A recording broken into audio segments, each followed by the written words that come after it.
It being 2 o'clock, I will call this Finance Committee hearing to order. This is the public hearing for HB1 and HB2. HB1 is the very voluminous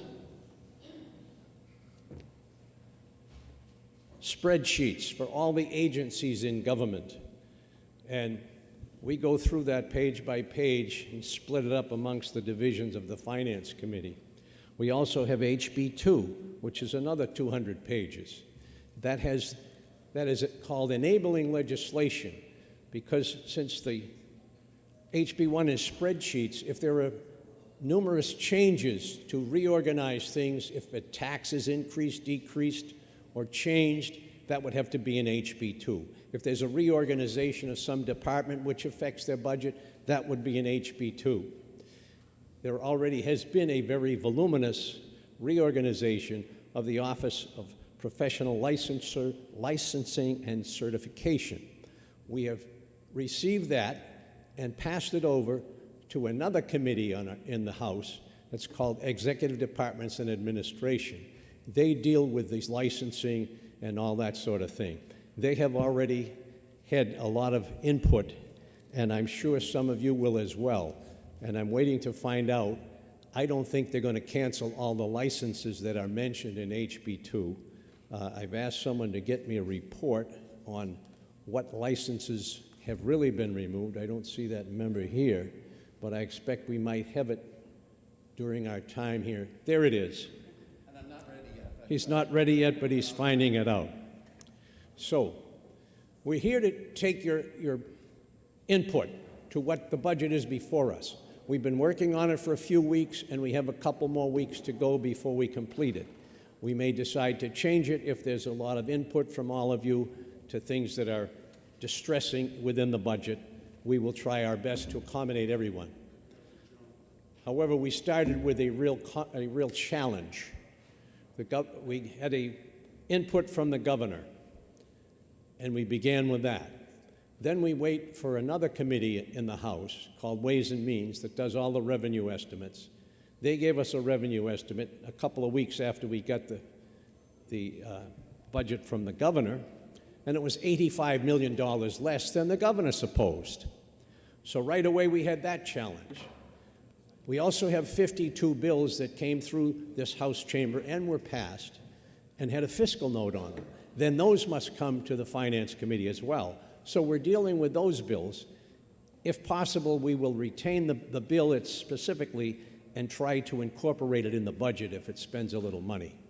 So those are the challenges we have before us. We have some very busy days ahead. We're delighted. Here's my committee to listen to all of you and your concerns with this budget. We definitely want it to be something that you will be proud of and feel that we have done something to advance New Hampshire as the wonderful state we all believe it to be.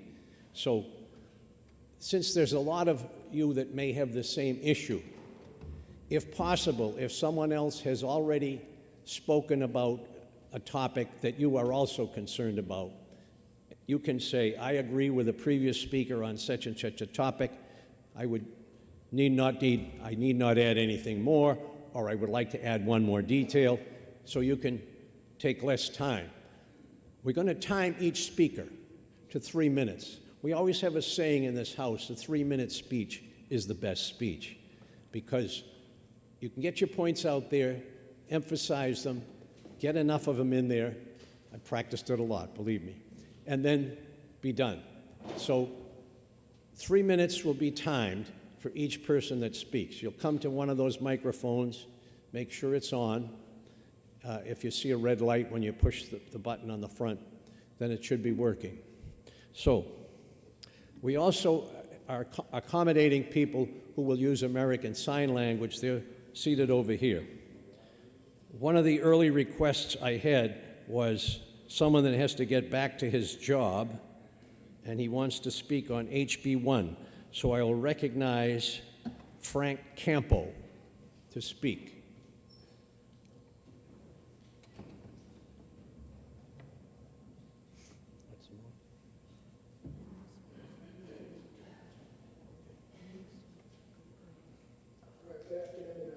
Chairman and committee members. My name is Frank Campo, and I'm a sergeant with the State Police, and I also serve as the president of the Troopers Association. I am thankful for the opportunity to speak today and would like to express some reasons why it is important to fund the wage increase for the State Police in this coming budget.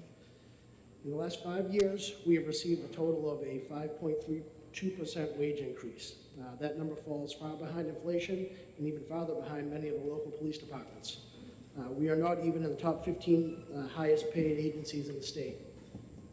The staffing crisis in the State Police is well known.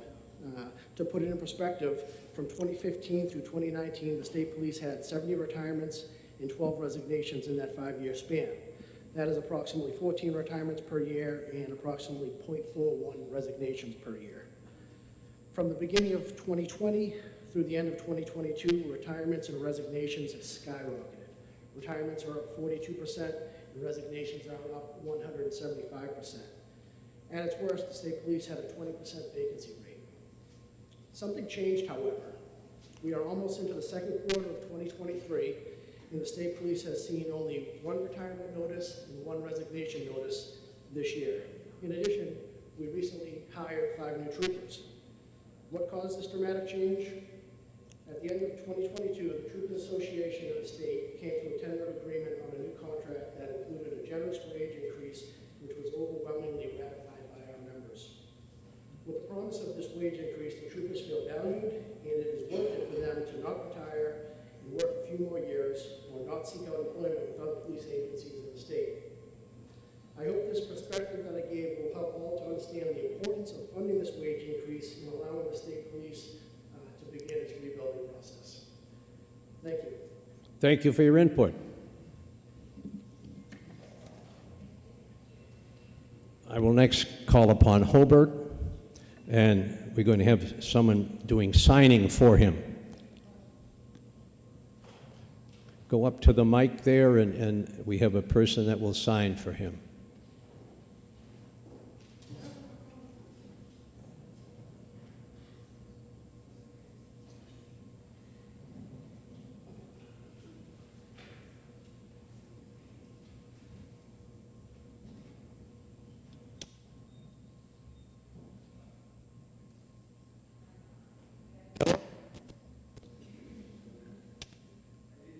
Thank you. Good afternoon, everyone.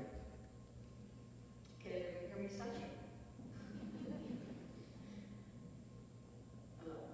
I'm Hobart B. Clanton.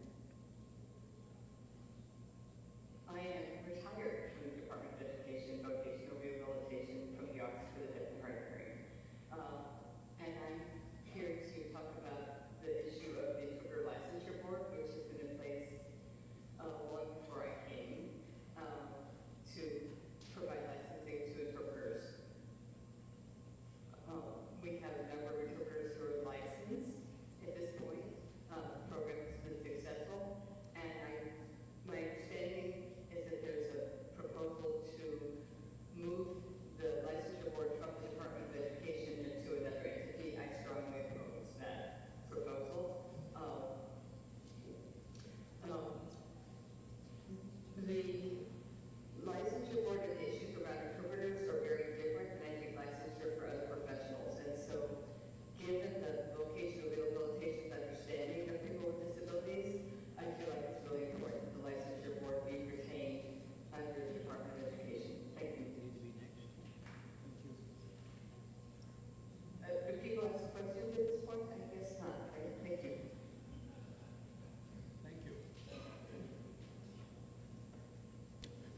If there's anyone else that knows of anyone that needs American Sign Language, I guess please come to see Laurie. Okay, another person? We have another person on the way. They may not make it in time. They're lost, I believe, in the legislative office building instead of this facility. I'm Christy Stellato.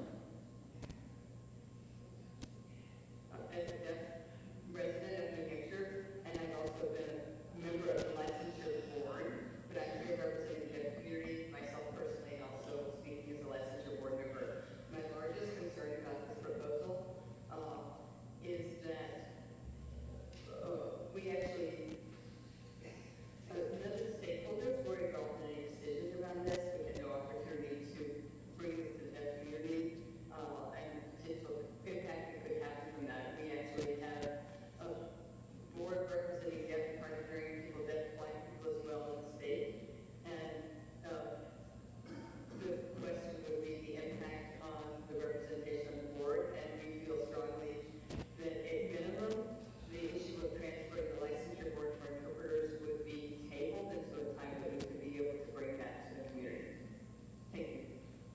Thank you. Laurie, hold your hand up. If anybody else knows of anyone else that will need the American Sign Language, Laurie will be sitting down here in the front in the corner, so come and see her. Thank you, Laurie. I'll next call on Ben Safford.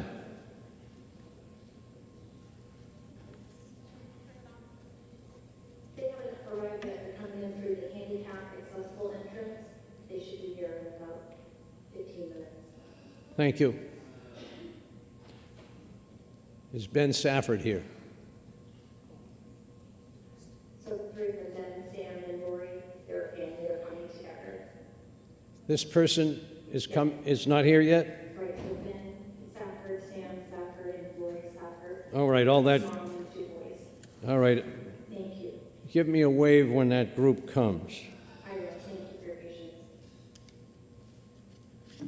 All right, I'll next call on Christy Stolato. That was her? Okay.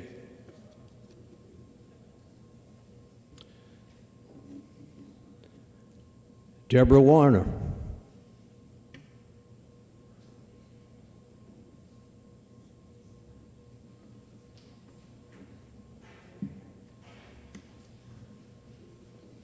Welcome.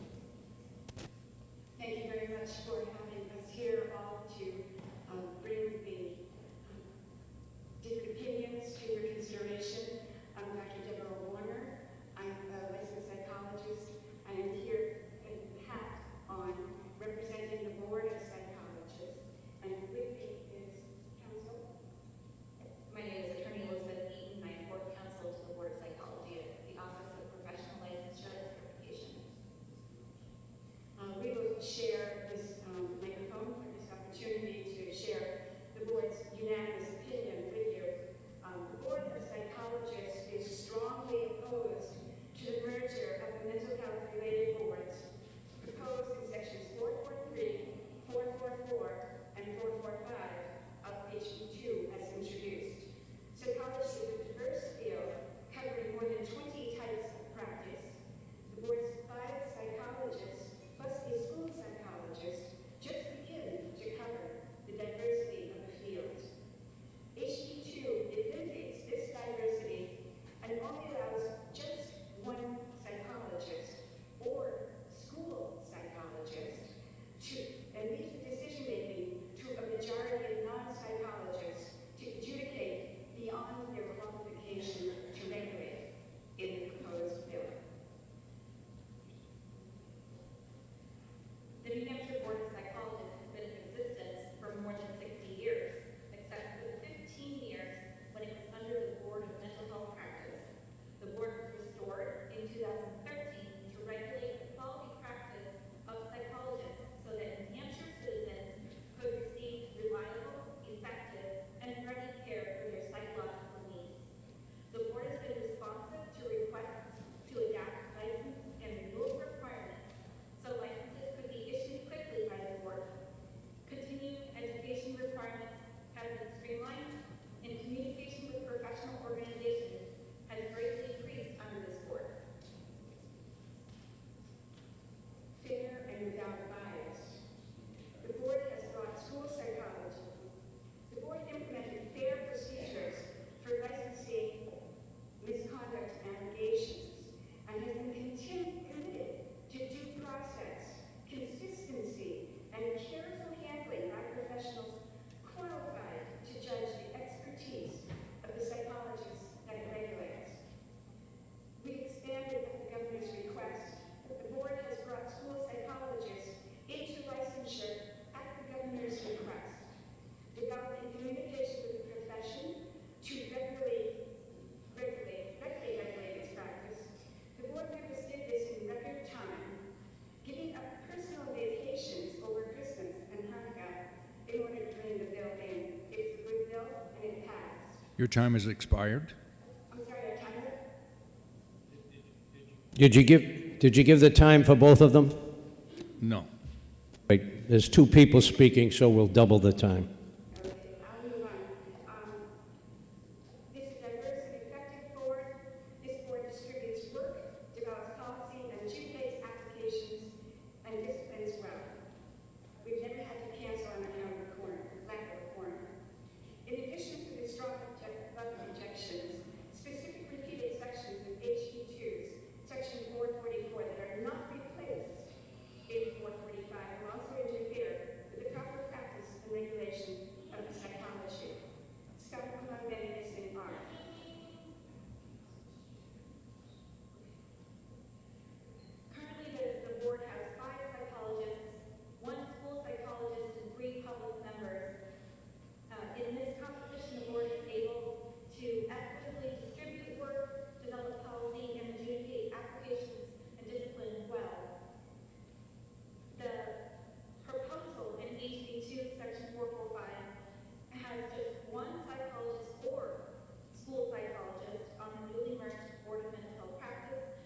Would it be a different subject? It's different points on the same subject. All right, we'll see if you have, I have 2 cards for you. I don't know if I have a card for the second person. I'm with her in her board capacity. Did you turn in a pink card? No, I'm simply All right. her board. So, all right, Dr. Warner, I'm going to put your card aside for later. So my individual time is later. If we have time. Thank you very much. Okay. I'm hearing the parents one.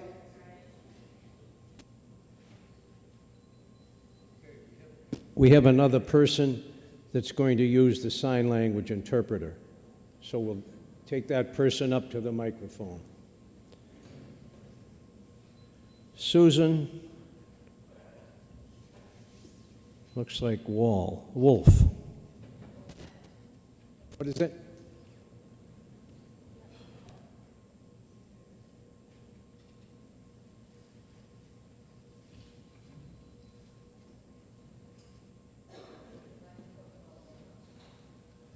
She said the microphone's all yours. Good afternoon, Susan Wolfdown, former executive director of Northeast Deaf and Hard of Hearing Services and very involved in the deaf community for many, many years. We also didn't have an interpreter this morning, by the way, because there was not a lot of information that was being shared with us. But so, what the heck? But anyway, we were here today and grateful for this, and we had a very good experience with state workers who got us an interpreter at the last minute. But let's be directed to the licensure board. There's a lot of effort into it and early on to try and take all that effort and put it into another agency who doesn't understand the issues of culture and linguistics. You actually can't imagine what the effort is to get an interpreter that meets in the state anyway, and the licensure board is essential for that for the state of New Hampshire. So I am opposed to this proposal. Given enough opportunity, perhaps at another date where the community is fully involved. We just actually got the information that this transfer was proposed, and there's no way that another entity could effectively manage all the information that's required to make that transfer at this point. Thank you. All right, I'm next going to call Joni O'Brien, and then after her, Laura Cooley from Acupancture Collective from, I can't read it, Orford, New Hampshire, Laura Cooley. Next will be Joni O'Brien. Hello, thank you. I am a member of the Board of Alcohol and Drug Use Professionals, and HB2 proposes to eliminate that board, and that, at this point, is very short-sighted for during a fentanyl crisis. It has several problems. The current board, or the reenacted board, will have one MLAD professional. It will not represent the peer support recovery community at all. It will limit the MLAD's input based on the uneven planning of the proposed board. I have lines and pages written down here to submit them. During the fentanyl crisis, it's really important to take a deep look at eliminating the alcohol and drug board because the community needs recovery support workers. And a lot of money has been put into building recovery support centers all over, and that's not been represented in the proposed board. It's just really needs a deep look at it. So I have some lines and pages here for you to review. You can turn them in here at the front table and all the members will get a copy. Thank you.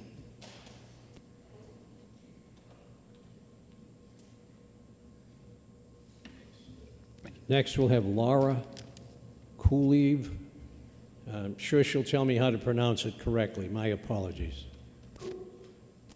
Yes, fine New England family, 1640. So I come from Orford, Massachusetts, with this news. I'm a licensed acupuncturist.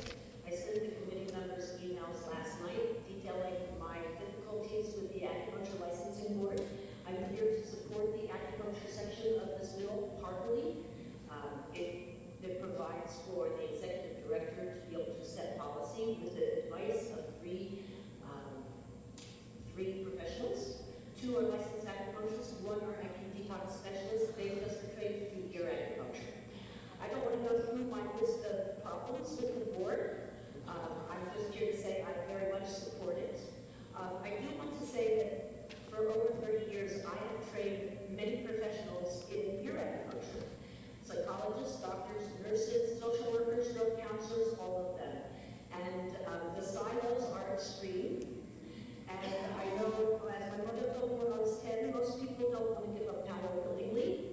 But I think that merging some of those boards would actually be a very good way of making them collaborate and understand each other's policies and understand where each other is coming from. I don't think it's going to make many people in this room happy. But I've been witnessing the silos for a long time, and it is services to our citizens. I also worked directly with deaf people for many years, and I do agree with their point of view that interpreting is very different than any other word I can think of, and their needs are very, very individual. It is a very complex subject. They are prone to every build of society with much higher numbers than anybody else. So I just want to say that we could be doing a lot of good with ear acupuncture in this state if we were set free and people had freedom to train and provide the services they want, and families had freedom to access them. And taking the power to make those decisions, they did it in Vermont, and Vermont has beautiful policy. The lawyer, Gabe Gilman, is totally willing to testify on how smooth that system works. They're very happy with their system. It keeps you out of the crosshairs of antitrust violations, and it is constitutional. Thank you so much. Thank you. Next, I'm going to call on Frank Knock, followed by Drew Klein.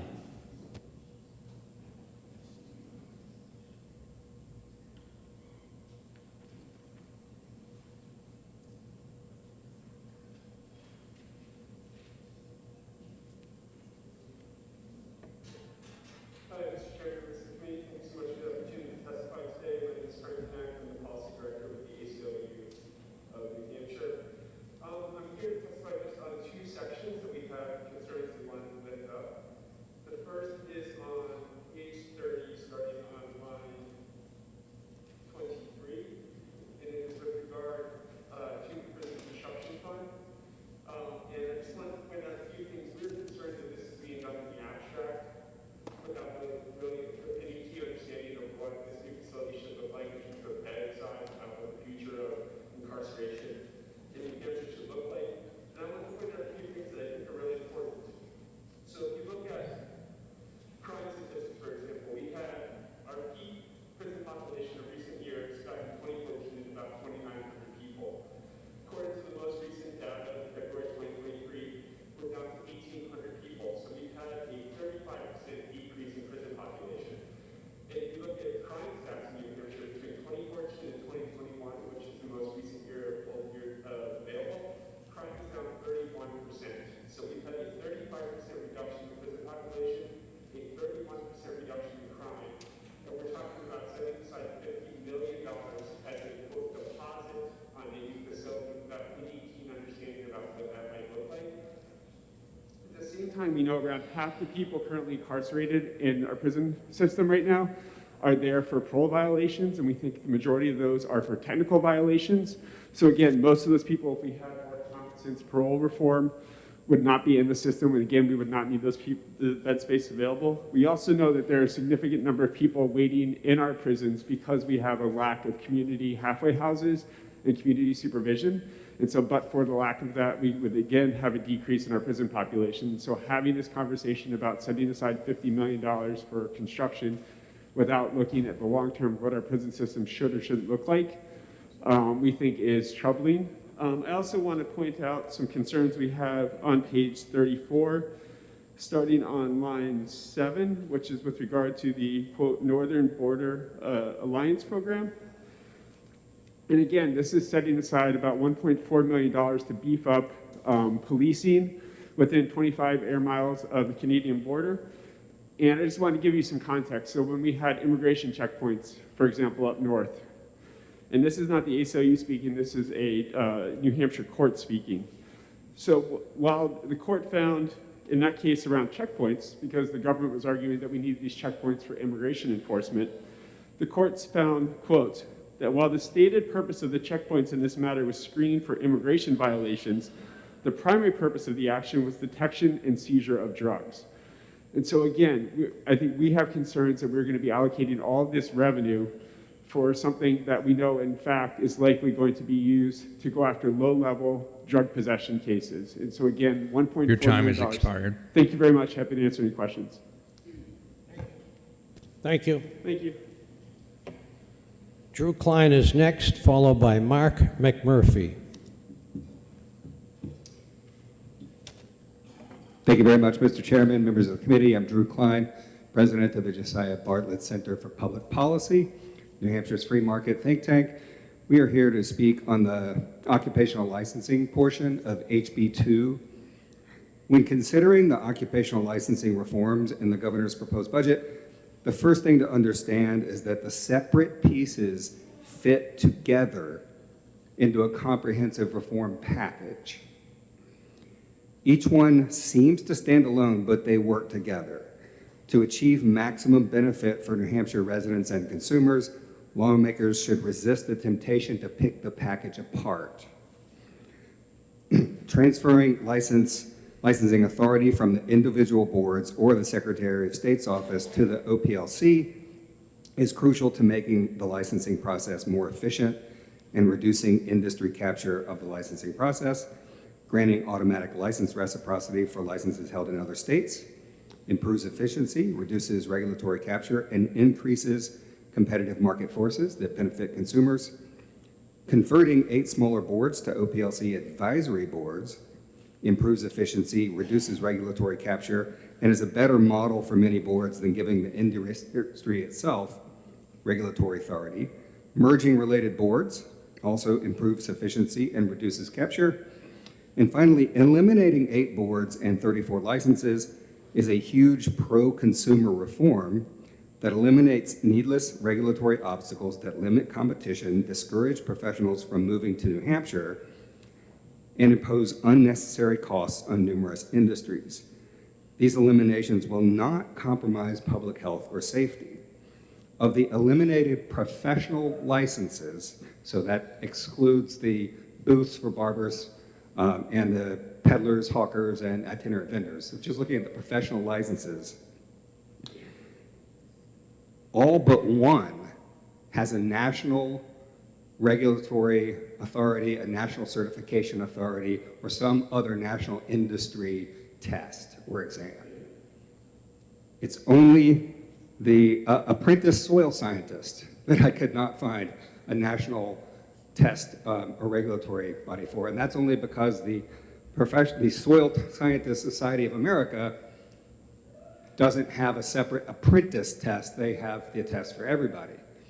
So when you go down the list, whether you're looking at Soil Science Society of America, the Cardiac Credentialing International, the Society of American Foresters, the American Society of Landscape Architects, you just go down the list, there's a national society or governing body that provides a certification exam. The one caveat to that is athlete agent. There's not like a national athlete agent body, but the Professional Sports Players Associations license, or certify rather, and register their agents. And the NCAA is doing the same thing for basketball players. So there's no Your time has worry expired. about public health or safety compromise. Thank you. Thank you. Next, we'll hear from Mark McMurphy, followed by Shannon Tremblay. Thank you. My name is Mark McMurphy. I'm the Executive Director of White Birch Center in Henniker, New Hampshire. We do childcare, school-age programming, and senior programming. And I'm here to support the governor's budget, HB1, for childcare. And having a lot of business background prior to going into this position 10 years ago and no childcare background, I can share what I've learned, and that is not only is childcare critical to child development, critical to working families, but it's also critical to the economy. And that is the primary message that I want to send today, and I hope you support it. Thank you. Thank you. Shannon Tremblay is next, followed by Amanda Sears. Good afternoon, Chairman and committee members. I am here in support of the Governor's Department of Health and Human Services budget as it is proposed. I'm here today wearing two hats, not only as a child care provider, but I also have a toddler and a college-age student. We'll talk about that later. But the problem is that I'll be spending just as much on childcare as a college tuition, and parents don't have the accessibility or the affordability of childcare. And the budget will allow more families better access and affordability to early childhood. Thank you. Thank you. Amanda Sears, followed by Kim Ventola. Hello, my name is Amanda Sears. I'm the director of the Campaign for a Family-Friendly Economy here in New Hampshire. As the previous two speakers, I'm also here in support of child care funding for working families in the budget. You'll find that starting on page 890 in the budget. We do need to support the funding that is in there. This is really important for working families. It allows them to be able to have assistance to pay for their child care bills and be able to get out and join our workforce and participate in our workforce. Since the pandemic, we have had a 10% decrease in women in the New Hampshire workforce. And this is largely a result of the lack of access to child care. I did a forum recently. I participated in a forum in one child care center in Manchester, and they had 2 classrooms that were empty because they don't have enough staff to fill their center. So every week they have 25 slots they can't fill because of these empty classrooms. And when you multiply that across the state, that's a lot more spaces. So in addition to child care support for working families, I would implore the committee to add into the budget funding for workforce supports for the child care sector, because we not only need assistance for families, we need more spots in this state. One place you can look for a good model policy on how to do that, to add into HB2, would be Senate Bill 237. So I would encourage you to take a look at that and increase not just support for working families and scholarships for assistance, but also supports for our workforce, our child care workforce, because it's the workforce that supports the whole rest of our workforce. Thank you. Thank you. Next, we'll call on Alyssa Margolian, followed by Laura Milliken. Good afternoon, Mr. Chairman, members of the committee. For the record, my name is Alyssa Margolin. I serve as Director of Housing Action New Hampshire. We're a statewide coalition of 80 organizations and businesses united around affordable housing policy and ending homelessness in New Hampshire. I'd like to talk to you about key housing and homeless services related proposals in HB1 and HB2. As you know, we have a severe housing crisis in the state. It's estimated that to meet current needs, we're 23,000 units behind. To meet future needs over the next 30 years, we're 60,000 units behind. We have record low supply, and we appreciate that the governor's proposal handed over to the House includes many key programs that I'd like to bring to your attention. The governor in HB1 has highlighted the Affordable Housing Fund. This is one of the most important resources for affordable housing development in our state, providing below market rate capital to developers so they'll build more affordably, and requiring affordability periods that benefit the residents. The second one is the Invest New Hampshire program, a new program that was created with ARPA dollars administered by the Department of Business and Economic Affairs. Also has a lot of promise, and we should sustain those funding proposals that the governor has proposed with surplus funds in HB1. In addition, the governor proposes a new housing tax credit for historic affordable housing. This is a great idea to convert our aged historic infrastructure into some useful, affordable homes for New Hampshire residents. Finally, I want to bring to your attention homeless services. Go ahead. As you know, we have a homeless crisis. Go ahead. And we have the HB1 is flat funded on homeless services. We urge you to include the prioritized needs requests from DHHS. That would be $20 million to buy more beds through homeless service contracts and $4 million for eviction prevention. Thank you. I'm happy to take any questions. I am. Thank you. Thank you. Laura Milliken is next, followed by Pamela Keilig. Excuse me, you had mentioned Kim Ventola earlier, and I was overlooked. If that's okay, may I go? Say that again, please. I'm Kim Ventola. I haven't had a chance to speak. You mentioned my name earlier. This is for the Safford Group. Nope. Kim Ventola. I'm representing my son. Did you hear my name earlier? Kim Ventola? No? I heard you call my name. Oh, okay. Is it, may I go? I've got a person up next, then you can go. Okay. I heard you call my name. I'll wait. Thank you. All right. All right, is this Laura? Yes. Thank you. Good afternoon, Chairman Weiler and members of the House Fiscal Committee. My name is Laura Milliken. I'm the Executive Director of New Hampshire Hunger Solutions, a statewide advocacy nonprofit seeking to end hunger in New Hampshire. Medicaid direct certification automatically enrolls children already receiving Medicaid and whose family income qualifies them for free and reduced meals without families needing to submit a separate application. It reduces child food insecurity and reduces administrative burden on school districts. We all want to be responsible managers of our public resources and ensure that government is working efficiently and is helping, not harming, New Hampshire communities. Medicaid direct certification will make access to a federal nutrition program more seamless for those eligible and for the schools that implement it. It has the potential to ensure that 6,000 to 7,000 more children have the nutrition support they need to do well in school. And it ensures our schools are getting every penny they deserve for serving New Hampshire's children. School meals improve health outcomes in the short and long term and improves child behavior and academic outcomes.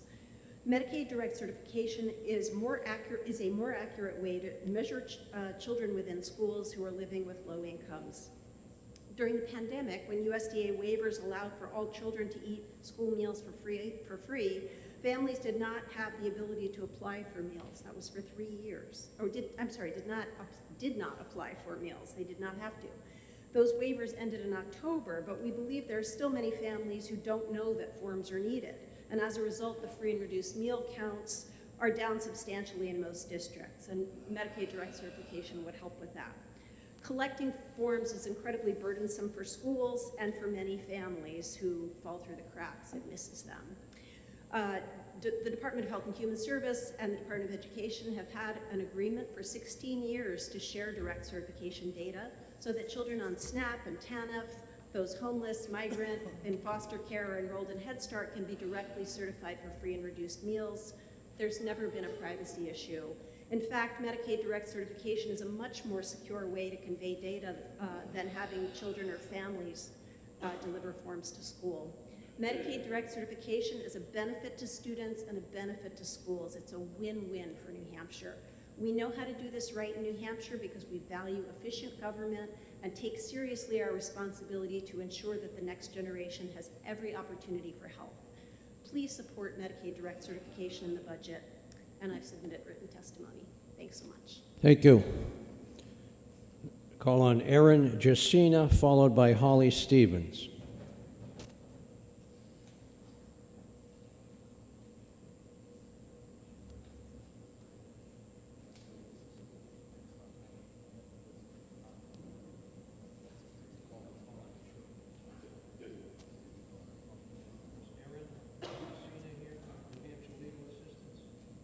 Sorry, excuse me, Mr. Chair, you called my name Pamela Kylig before. Oh, I apologize.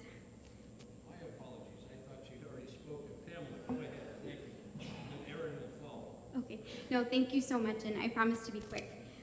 Good afternoon, Mr. Chair and members of the committee. My name is Pamela Kylig, and I'm the Public Policy Specialist at the New Hampshire Coalition Against Domestic and Sexual Violence. The coalition is the statewide network of 12 independent community-based crisis centers that provide free and confidential services to victims of domestic and sexual violence. And on average, our member programs support approximately 15,000 Granite Staters every year. We, as a collective, are in support of the proposed general fund appropriation for domestic violence programs in HB1, and are extremely grateful for the support that we've had for this appropriation in the past. This allocation would ensure that the state budget adequately funds efforts to improve our response to domestic and sexual violence across the state, and ensure that critical life-saving services are available to victims and their children when they need them. Crisis centers play an essential role in our communities to support those who are impacted by abuse and address the short and long-term effects of trauma. Through the funding, crisis centers would be able to provide core services, including emergency shelter, the operation of our 24-hour crisis helplines, and allow for advocates to accompany victims to court proceedings and hospital visits. Advocates also refer victims to a variety of different interventions within the community, depending on their need, including mental health services, substance abuse treatment, and housing. So just to kind of end, when victims and survivors find the courage to reach out and ask for help, it is critical that crisis centers are able to respond with the services that they need. And for example, in 2021, more than 82,000 calls were made to our crisis hotlines. So unfortunately, the need is strong still in our communities. We urge you to please pass the full proposed funding in the budget, and just continue to thank you for your support for our crisis centers. Thank you. thank you. Sorry for shuffling the cards. Erin Jacina, followed by Holly Stevens.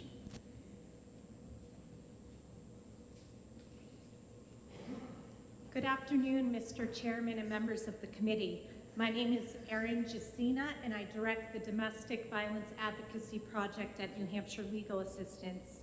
NHLA is a nonprofit law firm. We help low-income people with civil legal issues. I am here today on behalf of our Domestic Violence Advocacy Project because the governor's budget included an additional $750,000 per year for legal services related to domestic violence.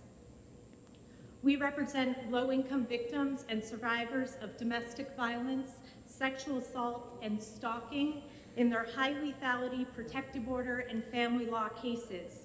When I say high lethality, I refer to those cases where our client is at significant risk of being seriously harmed or killed by their partner.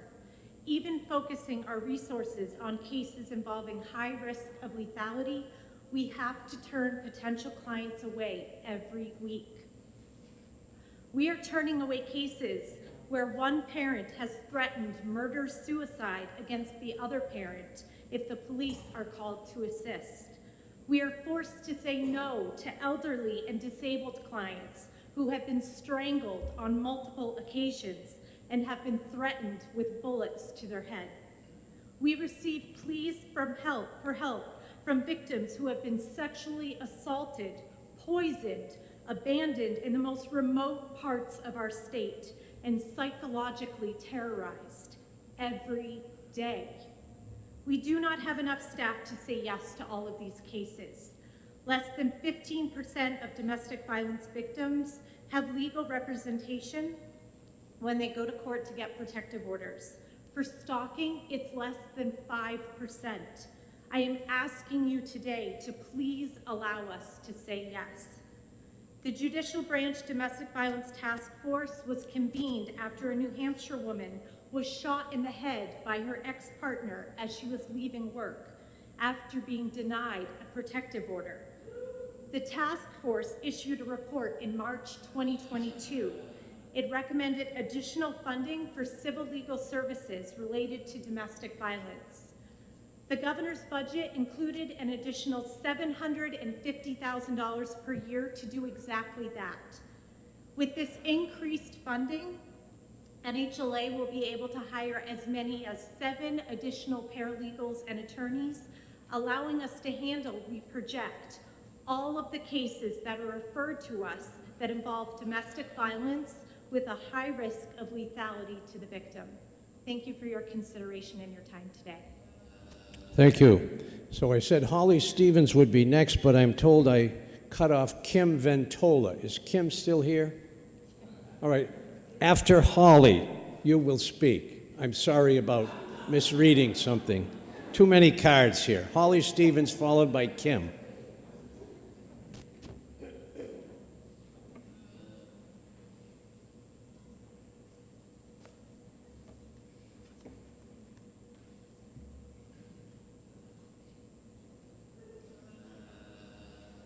Chairman Weiler, members of the committee, thank you for the opportunity to testify today. My name is Holly Stevens, and I'm the Director of Public Policy for NAMI New Hampshire, the National Alliance on Mental Illness.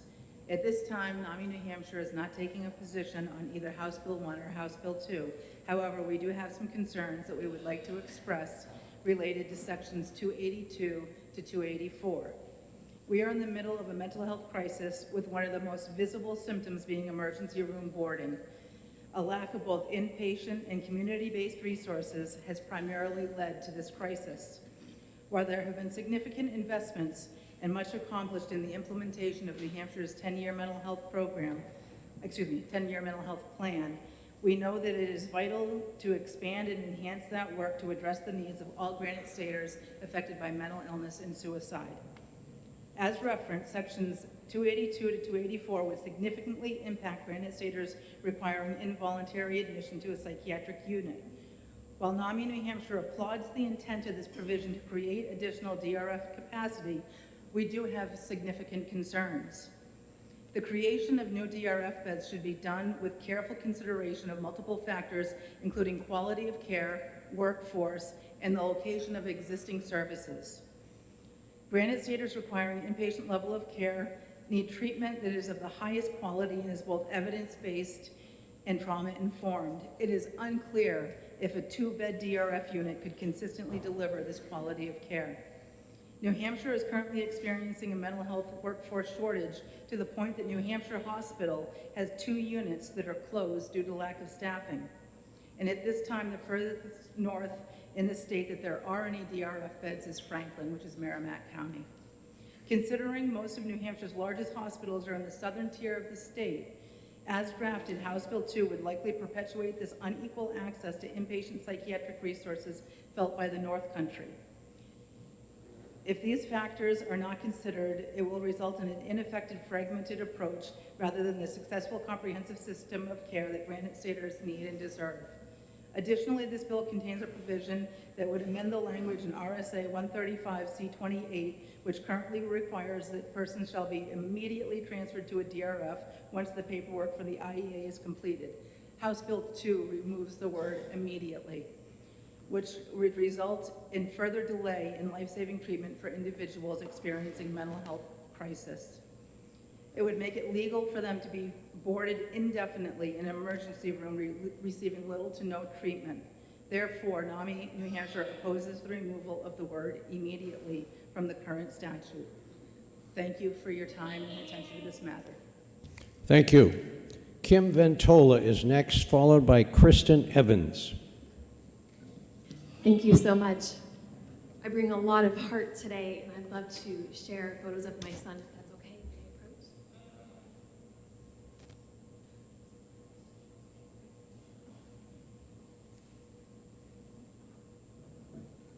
So good afternoon. My name is Kim Ventola.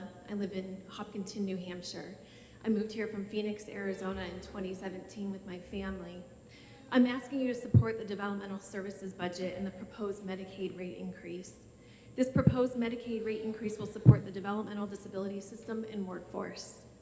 There's currently a workforce crisis in New Hampshire for developmental services to attract and retain qualified workers. My family member is supported by Community Bridges through the in-home supports waiver. I want to tell you a little bit about my son, my 5-year-old Manny. He loves swimming, horseback riding, gymnastics, Santa Claus, acting, building forts, making music, and learning about cars. Manny was also born into the foster care system with bilateral microphthalmia, which means he's completely blind with no light perception and wears prosthetic eyes. My husband and I were lucky to meet this funny, musical, energetic, imaginative, and curious child when he was just 8 months old. While he still has a loving relationship with his biological mother, we were fortunate enough to adopt him 2 years ago. We have learned over the past 5 years how vital access to support services is for Manny and our family. We are profoundly appreciative of the opportunities he has access to and in the in-home support we receive, as we could never do this alone. As Manny ages, his needs increase. He must continue to learn how to navigate the world without sight, develop independence, and thrive in a world that is not designed to accommodate him easily. In addition, he has a sleep disorder as a result of his lack of light perception. Imagine how confusing it is for him to not know when the sun rises or sets each day. Also, please imagine how exhausting it is for mom and dad to only get a few hours of sleep over a few days. The exhaustion has a ripple effect on our professional lives as well as our teenage son. Loving Manny comes very easily. On the other hand, it comes with many challenges.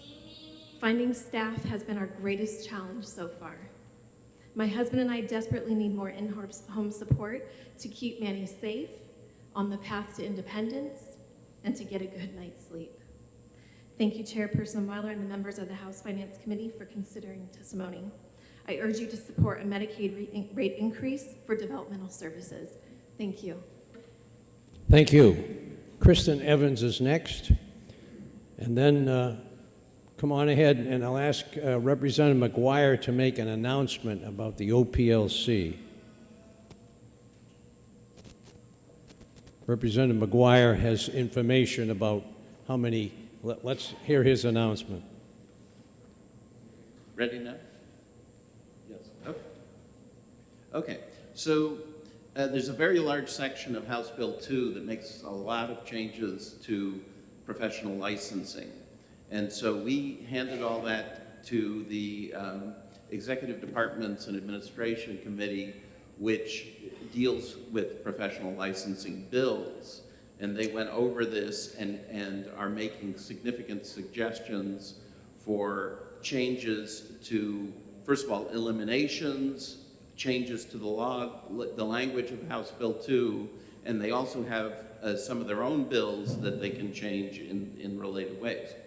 So in particular, for those licenses being eliminated in House Bill 2, there are 7 that they are recommending that we do not eliminate, and those are apprentice soil scientist, apprentice wetland scientist, forester, landscape architect, soil scientist, and wetland scientist.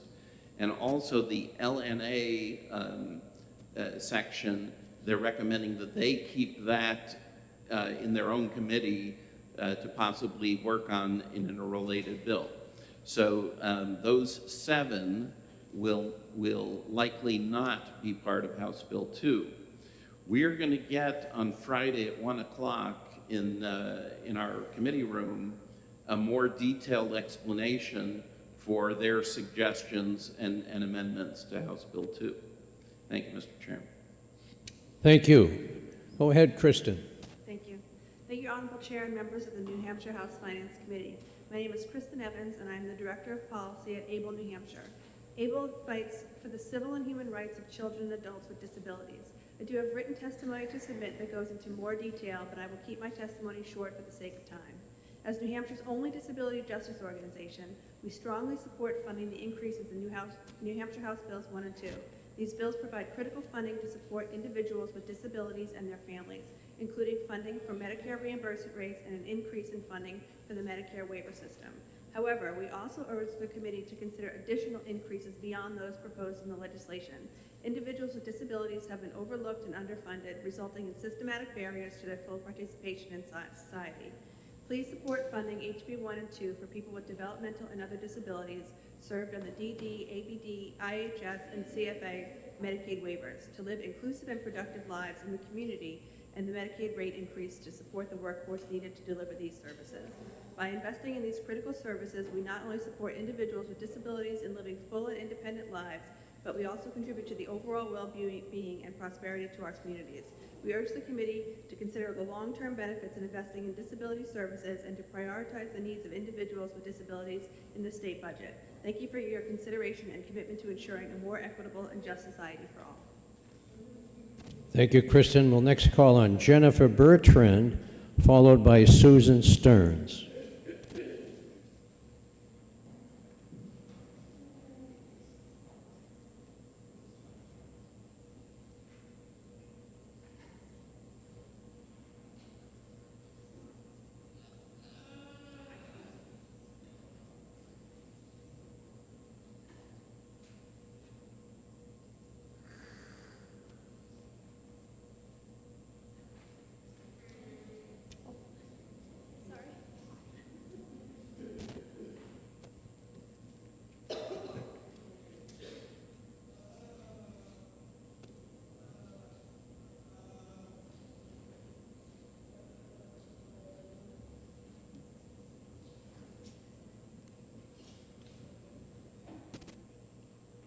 Thank you for your patience. A little trouble getting it out of my bag.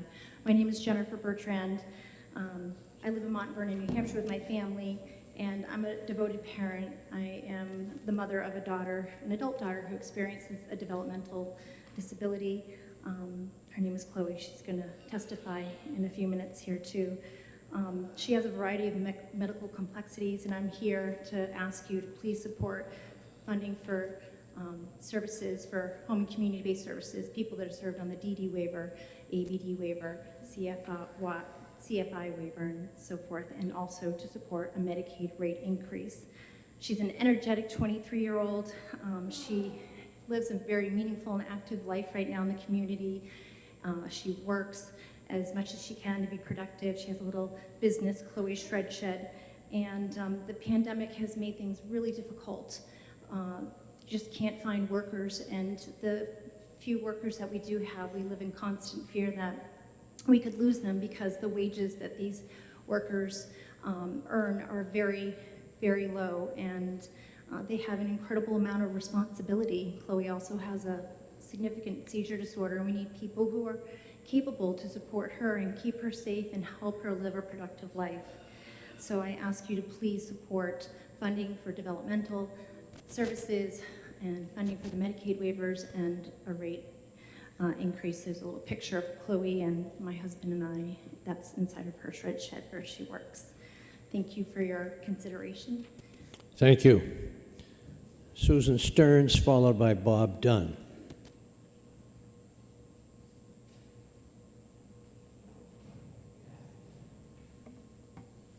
Good afternoon, Chairman Weiler, members of the committee.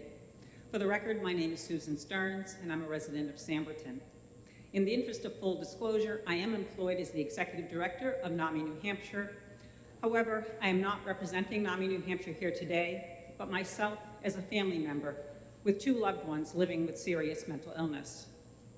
I'm here to ask that you ensure that the budget you pass fully funds critically needed mental health services that are accessible to all Granite Staters.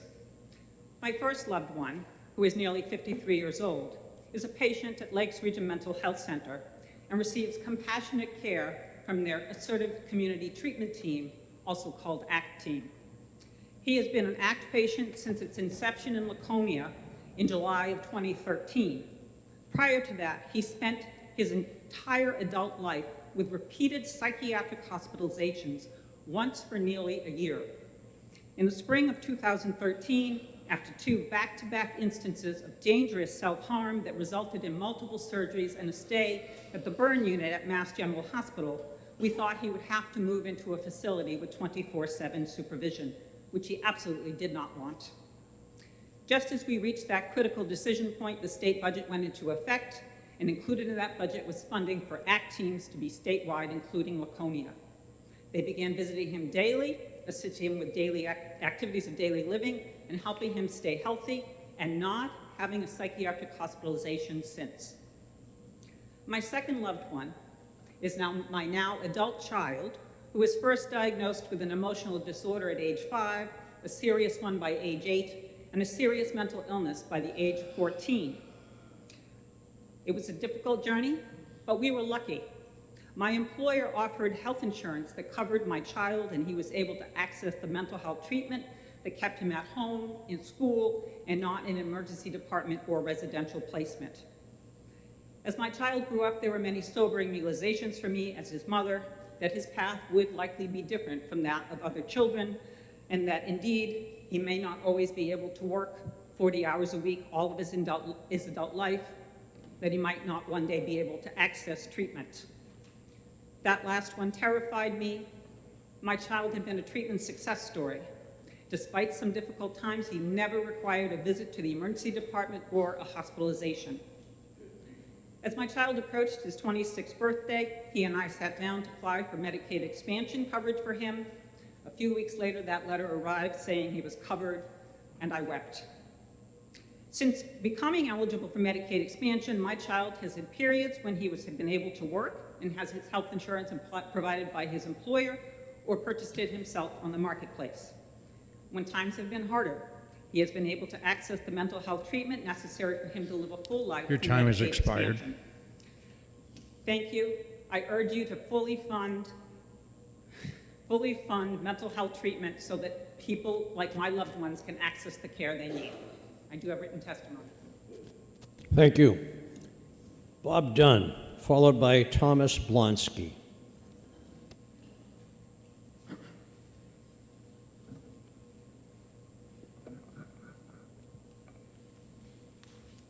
Thank you, Mr. Chair and members of the committee.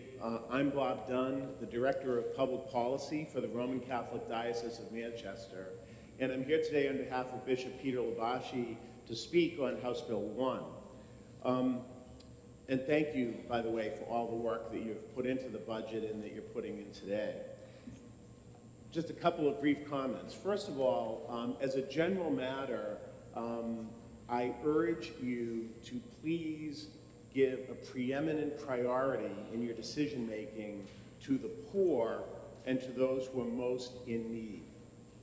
Many of you have heard me say in other contexts here this session that the common good and human dignity are not just religious principles, but they're principles that are at the heart of the constitutional order that was left us by the framers, starting with Article 1, Section 1 of the Part 1, Article 1 of the New Hampshire Constitution, which says that government is instituted for the general good.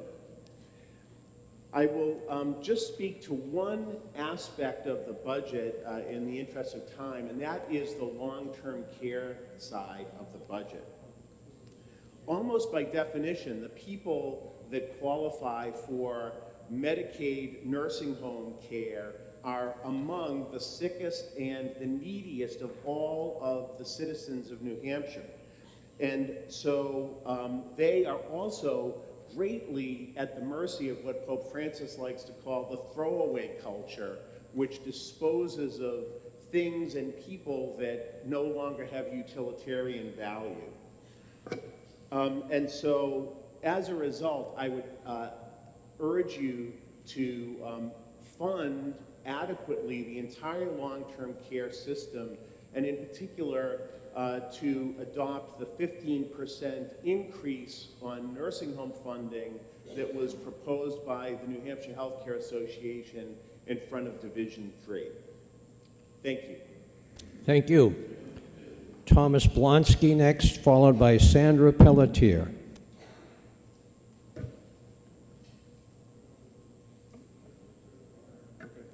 Good afternoon, Mr. Chair and members of the committee. My name is Tom Blonsky. I am the CEO of Catholic Charities New Hampshire. We have 6 facilities representing 390 beds. and there are fully 50 beds that are vacant because of acute staffing shortages that we have. So our current scenario is that we experience a loss of $75 per Medicaid resident per day, and our Medicaid census in our various facilities range from anywhere from 50% to as high as 75% up in our facility in Berlin. Our current scenario with our agency budget, pre-COVID was just under $3 million. Post-COVID in this year's fiscal year budget is $10 million. This year in our fiscal budget, we are projecting a $1.4 million loss, which, as you can imagine, isn't sustainable. So historically, through the years, Catholic Charities has cared for several state officials, reps, and senators, including federal senators, family members, who came to us because of our reputation for quality care. We have 3 5-star facilities and 1 4-star facilities, 2 3-star facilities, and we're not interested in selling out to the many 1 and 2-star out-of-state operators who bought up our mom and pop nursing facilities or smaller chains in the last couple of years. We don't want to get to the point at that place financially where we have no other choice but to sell because of inadequate Medicaid funding. Never say never. If you were to need a nursing home bed for yourself or a family member today, tomorrow, or in the near future, would you want a facility that provides 5-star care or 1-star care? Our seniors, who've gotten each of us to where we are in part today, deserve better quality and the highest level of care. In this budget, you have the ability to change that and to sustain that for the future. I urge you to increase the Medicaid rate for our state's nursing facilities by 15% in the new budget to save our nursing homes and to save our seniors. Thank you. Thank you. Sandra Pelletier next, followed by Carol Conforti Adams. Good afternoon, Chairman and the House Finance Committee. Thank you for this opportunity this afternoon. My name is Sandra Pelletier. I'm a longstanding CEO of Gateways Community Services in Greater Nashua, one of the 10 area agencies that serves individuals with developmental disabilities, children and adults. Gateways also serves statewide elders and veterans, and I'm here to speak about House Bill 1 and 2 in support of it, as well as Medicaid rate increase. The workforce crisis on top of the pandemic has resulted in a perfect storm. Due to staffing shortages, there's severe lack of services, programming, treatment, and transportation for individuals that we support daily. I can give you many examples, and the last 3 years have been pretty traumatic for many of us who work in this field. With staff covering unfulfilled positions every day, the scope of the work of our staff, our service coordinators, particularly our direct support workforce, cannot be told. There is many, many stories to share with you, and some of our families are here today to personally share what this challenge has been for them personally. The burden is truly falling on family members, and we see extensive level of crisis with limited ability to respond. I'll give you some examples of unfulfilled efforts on our behalf and the scope of work that we provide. Gateway serves close to 3,000 individuals and close to 2,000 individual children and adults with developmental disabilities, 500 veterans, and 500 elders. Please step back for a moment as policymakers and realize this could be your son, your daughter, your grandchild, your parent, your grandparents, all in need of these important services. Over the last year, I've watched our day services drop to 75% of their capacity. I've watched many of individuals who need supported employment, who have been pretty excited about the opportunity to work in their adult lives, lose their jobs because there's no transportation. We'll tell you, last month in my board meeting, during the board meeting, I started getting calls because one of the national transportation systems started to close some of the service lines over the last few months. I had 20 individuals who had long-time employment opportunities working at Dartmouth-Hitchcock and other centers who had no transportation in the coming weeks. Fortunately, a team of people created some crisis response, and we were able to respond. I can go on and on and on. Our group homes are working overtime at an extensive level of overtime payment in order to keep our 24/7 staffing. Our birth to 3-year-old children are being impacted daily, et cetera, because of our inability to hire occupational therapists and physical therapists, so delayed services and evaluations are occurring. On the elder side, I've never seen so many crises. I think some other people have spoken to you about that. Elders in need of long-term care are waiting to get into nursing homes. We've had many crises. We've watched individuals have to stay long-standing in the hospital settings. My biggest fear before you today is that you keep hearing about the workforce crisis. You're hearing it across the country. You're hearing it here in New Hampshire, across our human service and healthcare fields. Your time has There expired. is an insensitivity moving forward. We really need your support to overcome this really challenging time. Thank you for your opportunity this afternoon. Thank you. Carol Conforti Adams, followed by Kelly Ludke.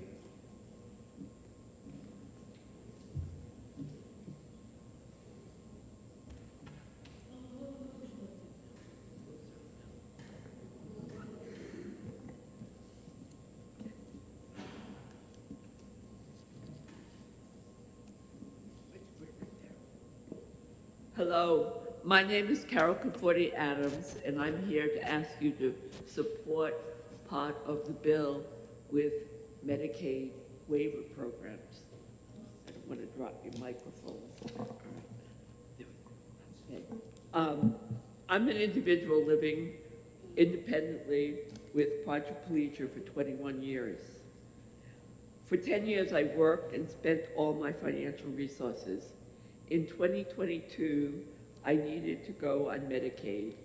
I was glad there was a Medicaid for employed adults with disabilities.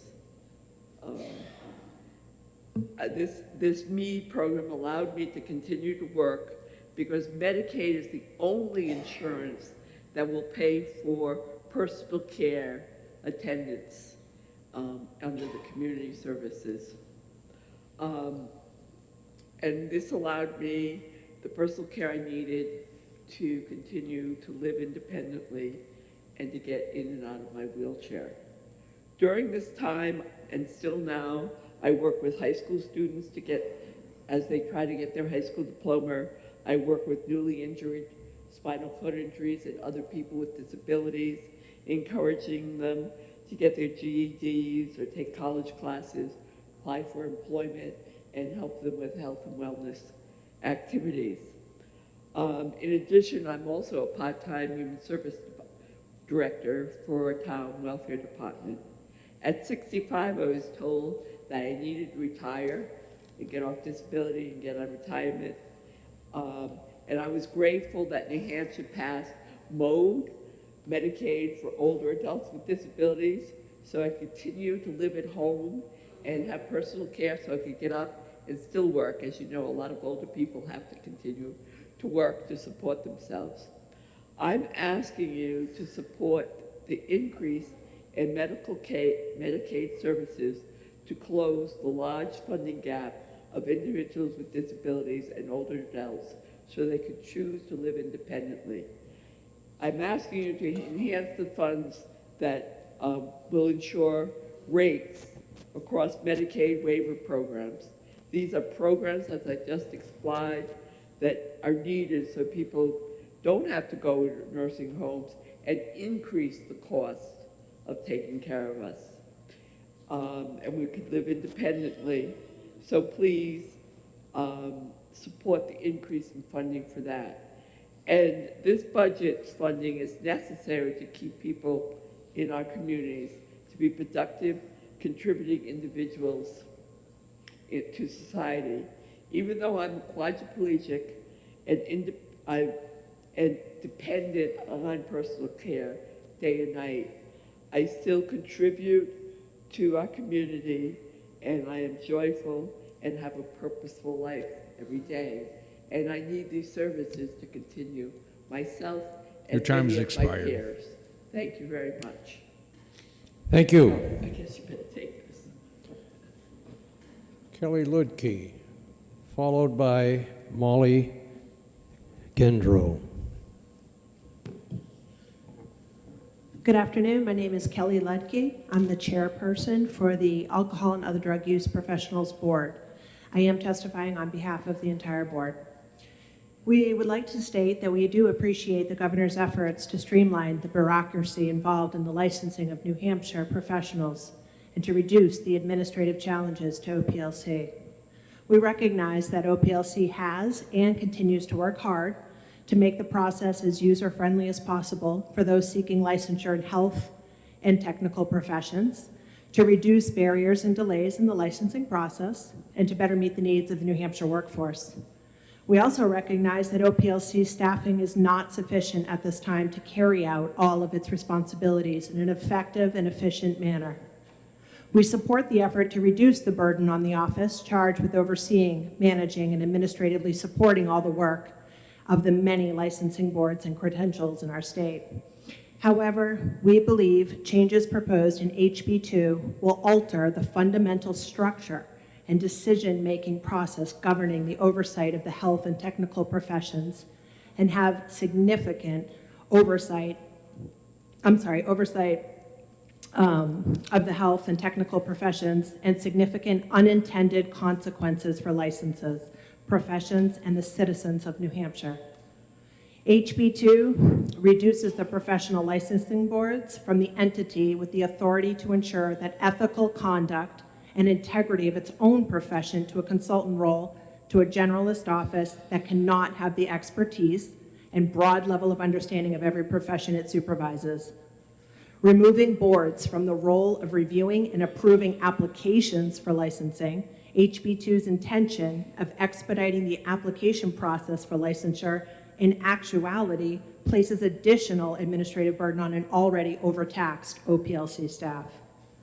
Fully shifting the responsibility for the investigation of ethical complaints against licensees from the boards to the enforcement unit of OPLC would increase the financial burden on OPLC by requiring the office to contract externally for content expert consultation in the investigation and enforcement of professional ethical complaints, rather than relying on the volunteer expertise of recused board members.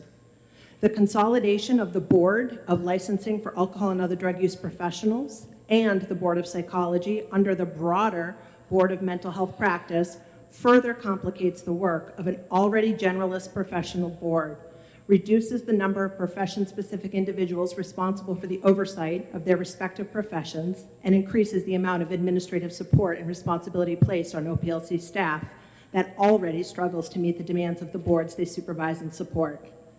LADAC board already administers 4 credentials with individual scopes of practice, preparatory requirements, and ethical nuances. Your time has expired. Thank you. Thank you. Molly Gendro. Are any of the Saffords here? Yes. Okay. We'll call on them next after Molly.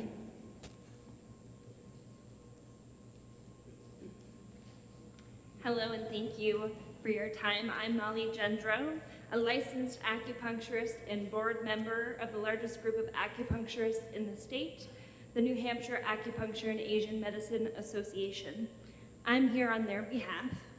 We have been trying to wrap our brains around this bill for the past 2 weeks, and we are very concerned of the ramifications of the language and the lack of information found in sections 289 to 301 in HB 2.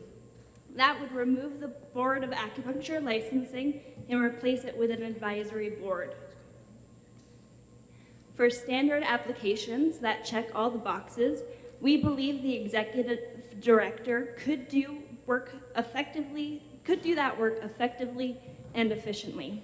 However, our concern starts when an application does not check the standard qualifications that are outlined by the law, and the executive director is tasked with interpreting equivalency.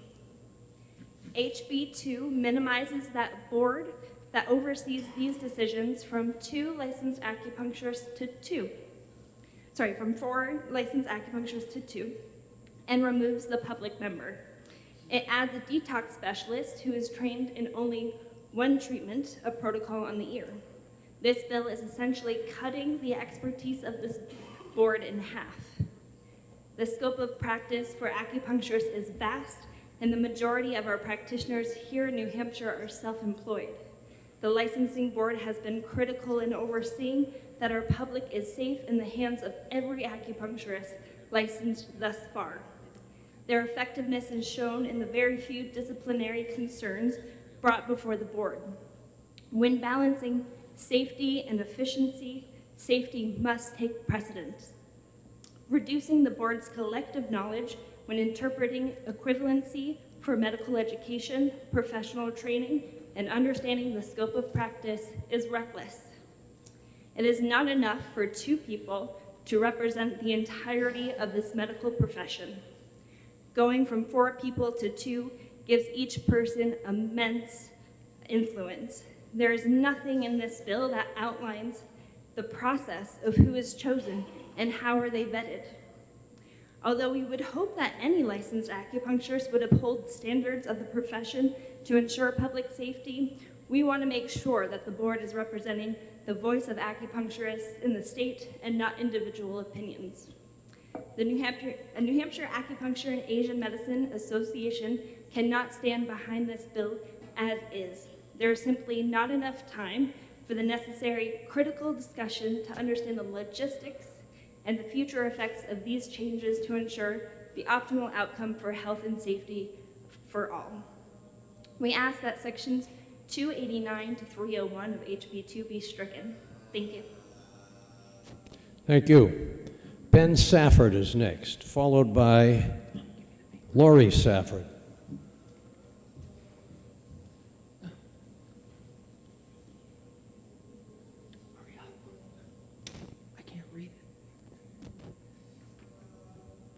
Chairman Weiler and House Finance Committee members, thank you for your time. I don't envy your job. My name is Ben Safford. I live in Pelham.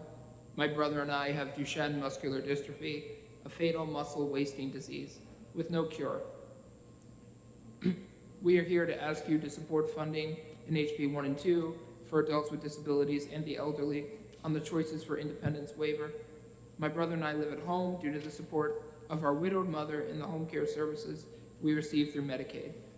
However, due to increasing inflation and the workforce shortage, my mom has had to take more of the time of caring for us, and at her age now where she's due for a knee replacement and has some issues with her diaphragm, she's not able to really do the caregiving that she used to do. So because of inflation, she's had to do more. Under the CFI waiver, our caregivers are only paid $14 an hour, with no benefits to care for not 1, but 2 of us. Why would anyone want to stay in a difficult healthcare job like ours when they could make more money at Walmart, Market Basket, or Wendy's? Our disease is progressive, and as our health deteriorates and my mom ages, we will need increasing levels of care to live safely in our community. I implore you to keep the appropriation to increase the Medicaid reimbursement rate and to even further increase it to bring some modicum of solution to our current crisis. Thank you for taking on the difficult job of carefully examining and approving the state's budget. Thank you. Thank you. Lori Safford is next, followed by Sam Safford.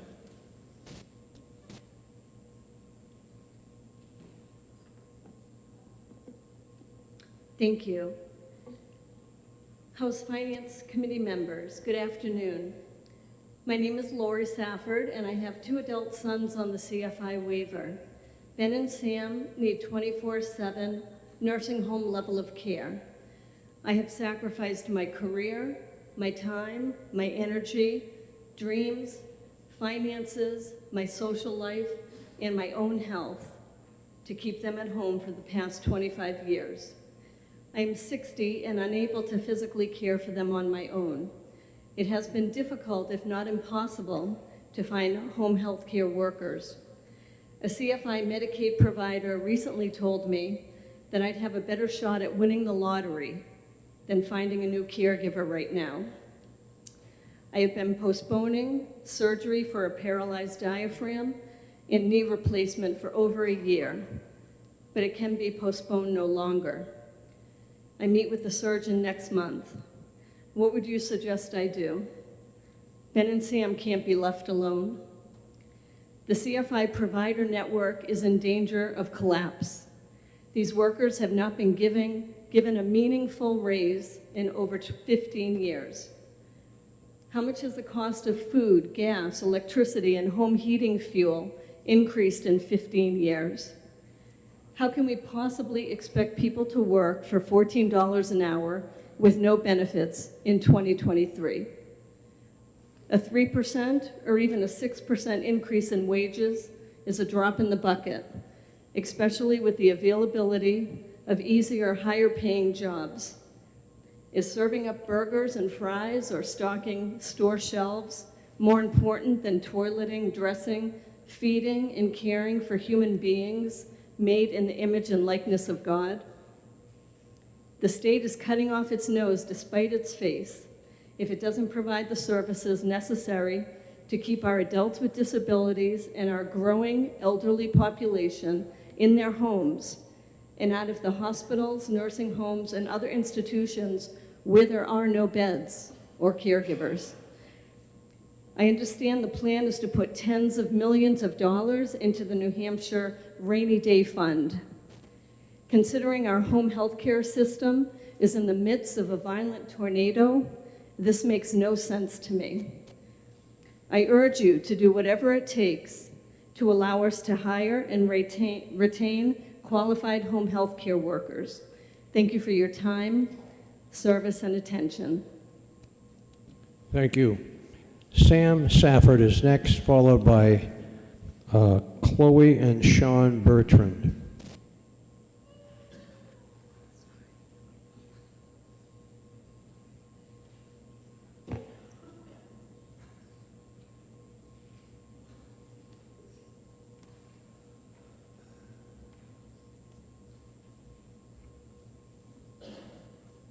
Honorable House Finance Committee members, my name is Samuel Safford. My brother and I have Duchenne muscular dystrophy. We are here to ask you to support funding in HB 1 and 2 for adults with disabilities and the elderly on the Choices for Independence waiver. My brother and I do not want to live in nursing homes. It would be devastating for my brother and I, and more expensive for the state of New Hampshire. However, my mom is unable to physically care for us by herself, and she is running out of my father's life insurance money to pay for caregivers on their own. Without my mom providing free housing, clothing, food, transportation, and care, Ben and I would not be able to live productive lives. We wouldn't be able to volunteer at our church, participate in our community, and Ben would not be able to retain his part-time job working for a nonprofit that supports individuals with developmental disabilities. We can't find caregivers to work for $14 per hour with no benefits. Please support a Medicaid rate increase to help attract and retain qualified home health care workers. Our caregivers are taking care of people who have inherent value and dignity. We are more important than the environment or the rainy day fund. Please support increased Medicaid reimbursement rates to keep our elderly and adults with disabilities in our homes. Thank you. Thank you. Chloe and Sean Bertrand are next.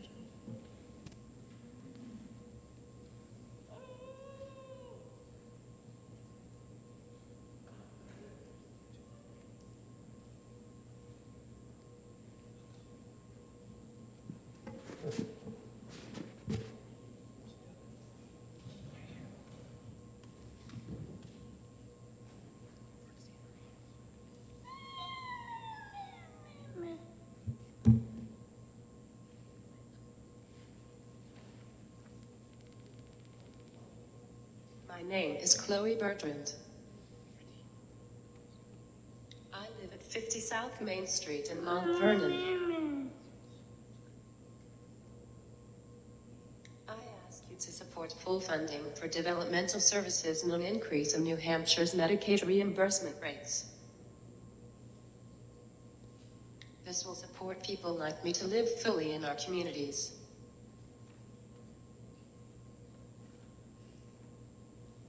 Direct support workers provide meaningful and important care so we can focus on giving back, and better rates will help keep these workers employed and interested in providing this vital support. My name is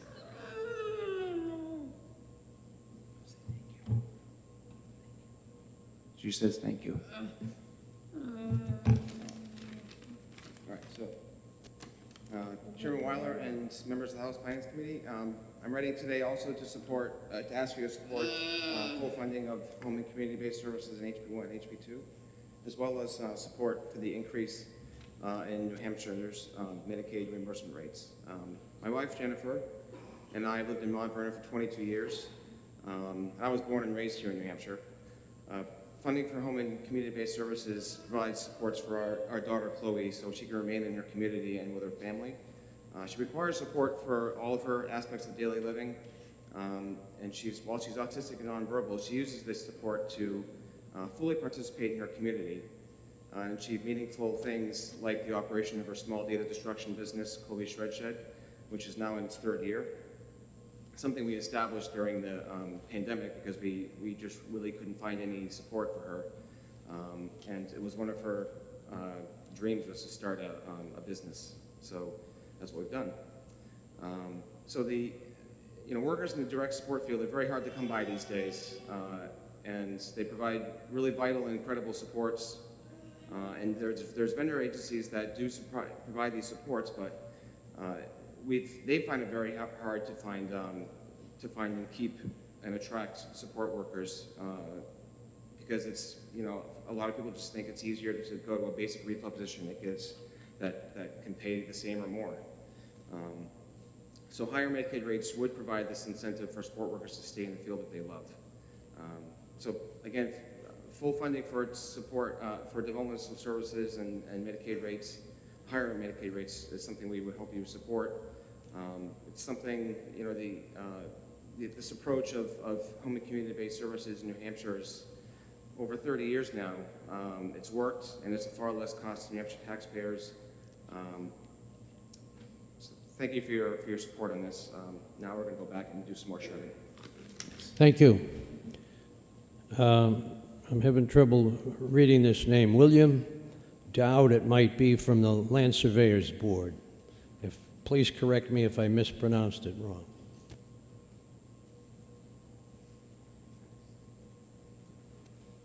Followed by Randy Knowles.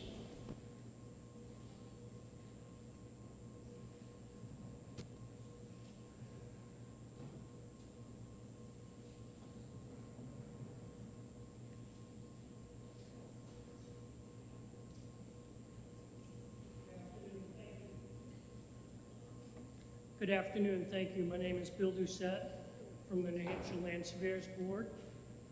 Speaking in opposition to House Bill 2 relative to the merger of the Land Surveyors Board and the Professional Engineers Board. Although we work together with the engineers routinely on the national level. On the local level, we have a board of 4 surveyors and 1 public member. We need all of those members in order to conduct our work. If we reduce that by half, the workload would remain the same, and taking on the addition of the engineers board, our workload would increase between 4 to 6 times what it is today. Thank you. Thank you. Randy Knowles, followed by Bill Chepansky.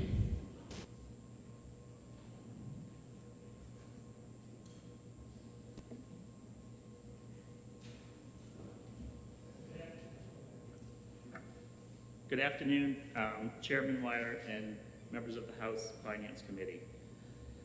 Thank you for your time and opportunity to speak on behalf of the New Hampshire chapter of the American Society of Landscape Architects. My name is Randy Knowles. I'm a landscape architect and I am the current trustee for the New Hampshire chapter. We applaud the Executive Department's and Administration Committee's recommendation to retain licensure for landscape architects. However, before taking this opportunity to provide input and feedback on the development of a multidisciplinary licensing board, I want to address a previous statement by the representative of the Bartlett Center for Public Policy. To clarify, there is no national governing body providing regulatory or certification authority for the landscape architecture profession. The American Society of Landscape Architects is strictly a membership professional association and does not have any legal role in regulating the profession. Regulation of the profession is done through all state licensure in 50 states and the District of Columbia. Excuse me. Our profession is not opposed to merging and combining boards. However, if regulated under a multidisciplinary board, Landscape architecture should be regulated along with one of our more allied design professions, architecture or professional engineering. As landscape architectures regularly work with these design professions, it's common to see landscape architects regulated with them. Additionally, these technical design professions share the foundation of education, experience, and examination as the basis for licensure, as well as, incidental practice overlap. In fact, 3/4 of the states, 38 in total, jointly regulate architects and landscape architects under one board. The most recent state to enact this joint structure was Idaho in 2022. It's also important to recognize that currently, no state licensing boards regulate landscape architecture with natural scientists or forester. Lastly, we recognize there is a national trend focusing on licensing efficiency, combining boards and restructuring licensing departments. When done correctly, a multidisciplinary board can be an efficient licensing entity. That is why it is common to regulate professions with similar licensing structures and commonalities in practice. Therefore, we highly encourage the committee to regulate landscape architecture with our related design professions, allowing for an efficient, multidisciplinary board benefiting licensees and the citizens of New Hampshire while continuing to protect the public and environments throughout our state. Thank you. Thank you. Bill Chepansky, followed by Callie Maggio, also from the ASLA, if you have anything to add. Thank you.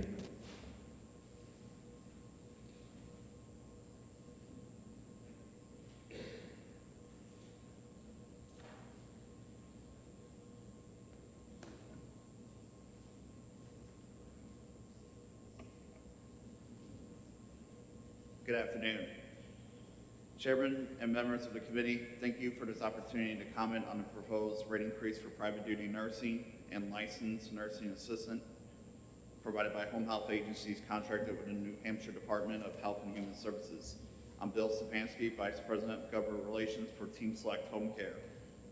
Team Select not only services private duty patients in one office in New Hampshire and Salem, but in over 40 locations in 10 other states. I come here today to address the reason for the need for the rate increase for private duty nursing and licensed nursing assistants for medically fragile children and adults in New Hampshire. We are in support of a 40% rate increase for private duty nursing and a 24% increase for licensed nursing assistants, which would take the rate under a home health benefit from $24.40 an hour to $32, in line with what LNAs are reimbursed in other Medicaid programs. With one office in Salem, we almost service 88 clients receiving both private duty and LNA services. These clients' skill needs range from a feeding tube to tracheostomy, IV care. Some are 24/7 ventilator dependent.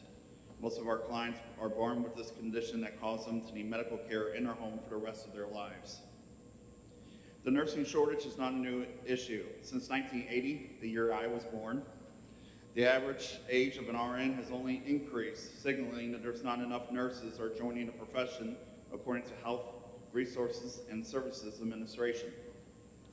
Even though the population, this population of private duty nursing makes up 1% of Medicaid system census typically, the cost can be up to 40% of Medicaid spend. I want to repeat that. 1% of the population can cost up to 40% of spend. Why is that? Needless hospitalizations. Without the nurses available, these children wind up in the hospital. I did some research and found that your neighbor in Massachusetts, unfortunately, is taking a lot of your nurses. That means that 21% of the LPNs who live in New Hampshire have Massachusetts license, and 31% of the RNs who live in New Hampshire have Massachusetts license. They don't have those licenses for no reason. They're going there for a reason. That's because of the pay. Other states have increased their rates. Missouri by 40% last year, Arizona by 10%, Virginia by 65%, Mississippi by 20%. I ask that you please join these states increasing rates so we can staff these cases appropriately. And for these reasons I cited, I strongly urge you to support the rate increase for private duty nursing and licensing nursing assistants. Thank you. Thank you. So I guess I said Callie Maggio was next. I have quite a number of cards from landscape architects. Daniel Bruzka, Jeff Highlands, George Pelletieri, Catherine Weiss, and Mark Condamatraki. If all these people are going to have similar comments, please don't be repetitious unless there's something new to add. We're aware of the problem, and I don't think we're going to eliminate that license. Thank you. Go ahead. Yes, of course. So my name is Callie Maggio. I am the New Hampshire Chair of American Society of Landscape Architecture Secretary. I have already submitted my testimony online and on behalf of our chapter and the representatives here today. We would not want to waste any of your time given the recent turn of events and the conversations that we've had earlier. So I'm here just to say thank you very much. We appreciate you recognizing our landscape architecture profession and hopefully retaining it as this bill moves forward.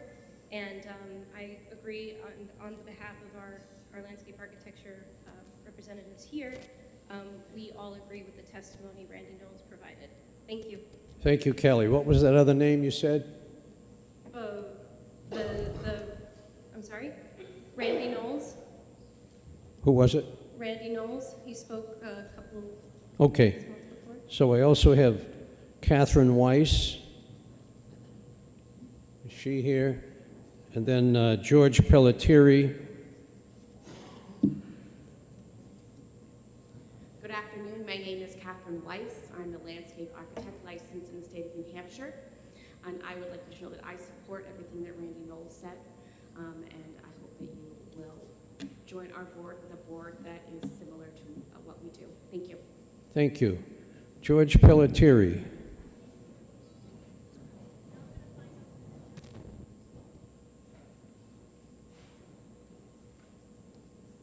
Good afternoon. I'm George Pelletieri from Warner. I've been a landscape architect practicing in New Hampshire for 47 years. And I concur with the comments of the former speakers. Thank you, Jeff. Daniel Briska and Greg Rusnika.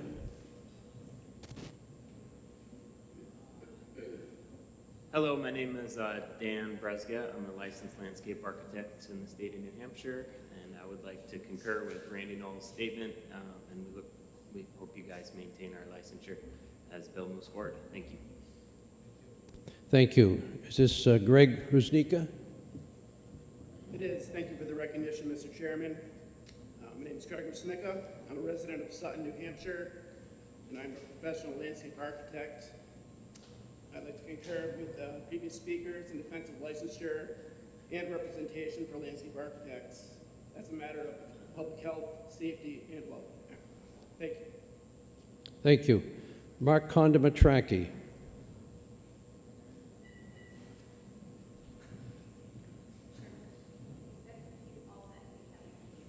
He's not here?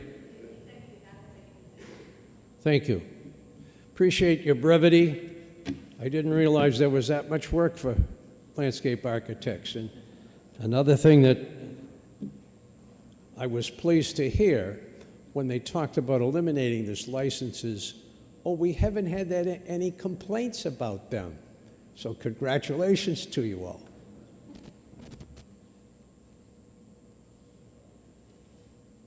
Celia Oliver, followed by Jennifer Martell, who I guess is also landscape architect. Good afternoon, Chairman Weiler and members of the House Finance Committee. I'm Dr. Celia Oliver. I'm a psychologist, and I'm representing the New Hampshire Psychological Association. And standing with me are my colleagues who are also psychologists. In addition to our written and verbal testimony, We have attached 99 signatures obtained in 9 hours on a Sunday. You can imagine what a feat that was. And this is over and above the 13 signatures of all 13 members of the Board of Directors of New Hampshire Psychological Association. Our request is straightforward. Please remove sections 443, 444, and 445 from HB2 as the ED&A committee recommended on Friday, and please maintain the current structure of an independent licensing board of psychologists. You have written testimony not only from NHPA, but also ASPBB. We like lots of letters and things. The Association of State and Provincial Psychology Boards, that is the association of all psychology regulatory boards throughout the United States and Canada. You also have written testimonies from a number of individual psychologists. These written testimonies highlight the specific difficulties of dissolving the current Board of Psychology and merging it with the Board of Mental Health Practice. Over 10 years ago, the New Hampshire legislature approved the formation of the Board of Psychology, separating it from the Board of Mental Health Practice.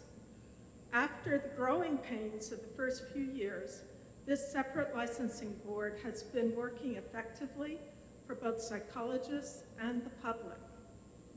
NHPA supports increasing administrative efficiency, and we are actively working with the ED&A committee to continue to promote effective and ethical improvements.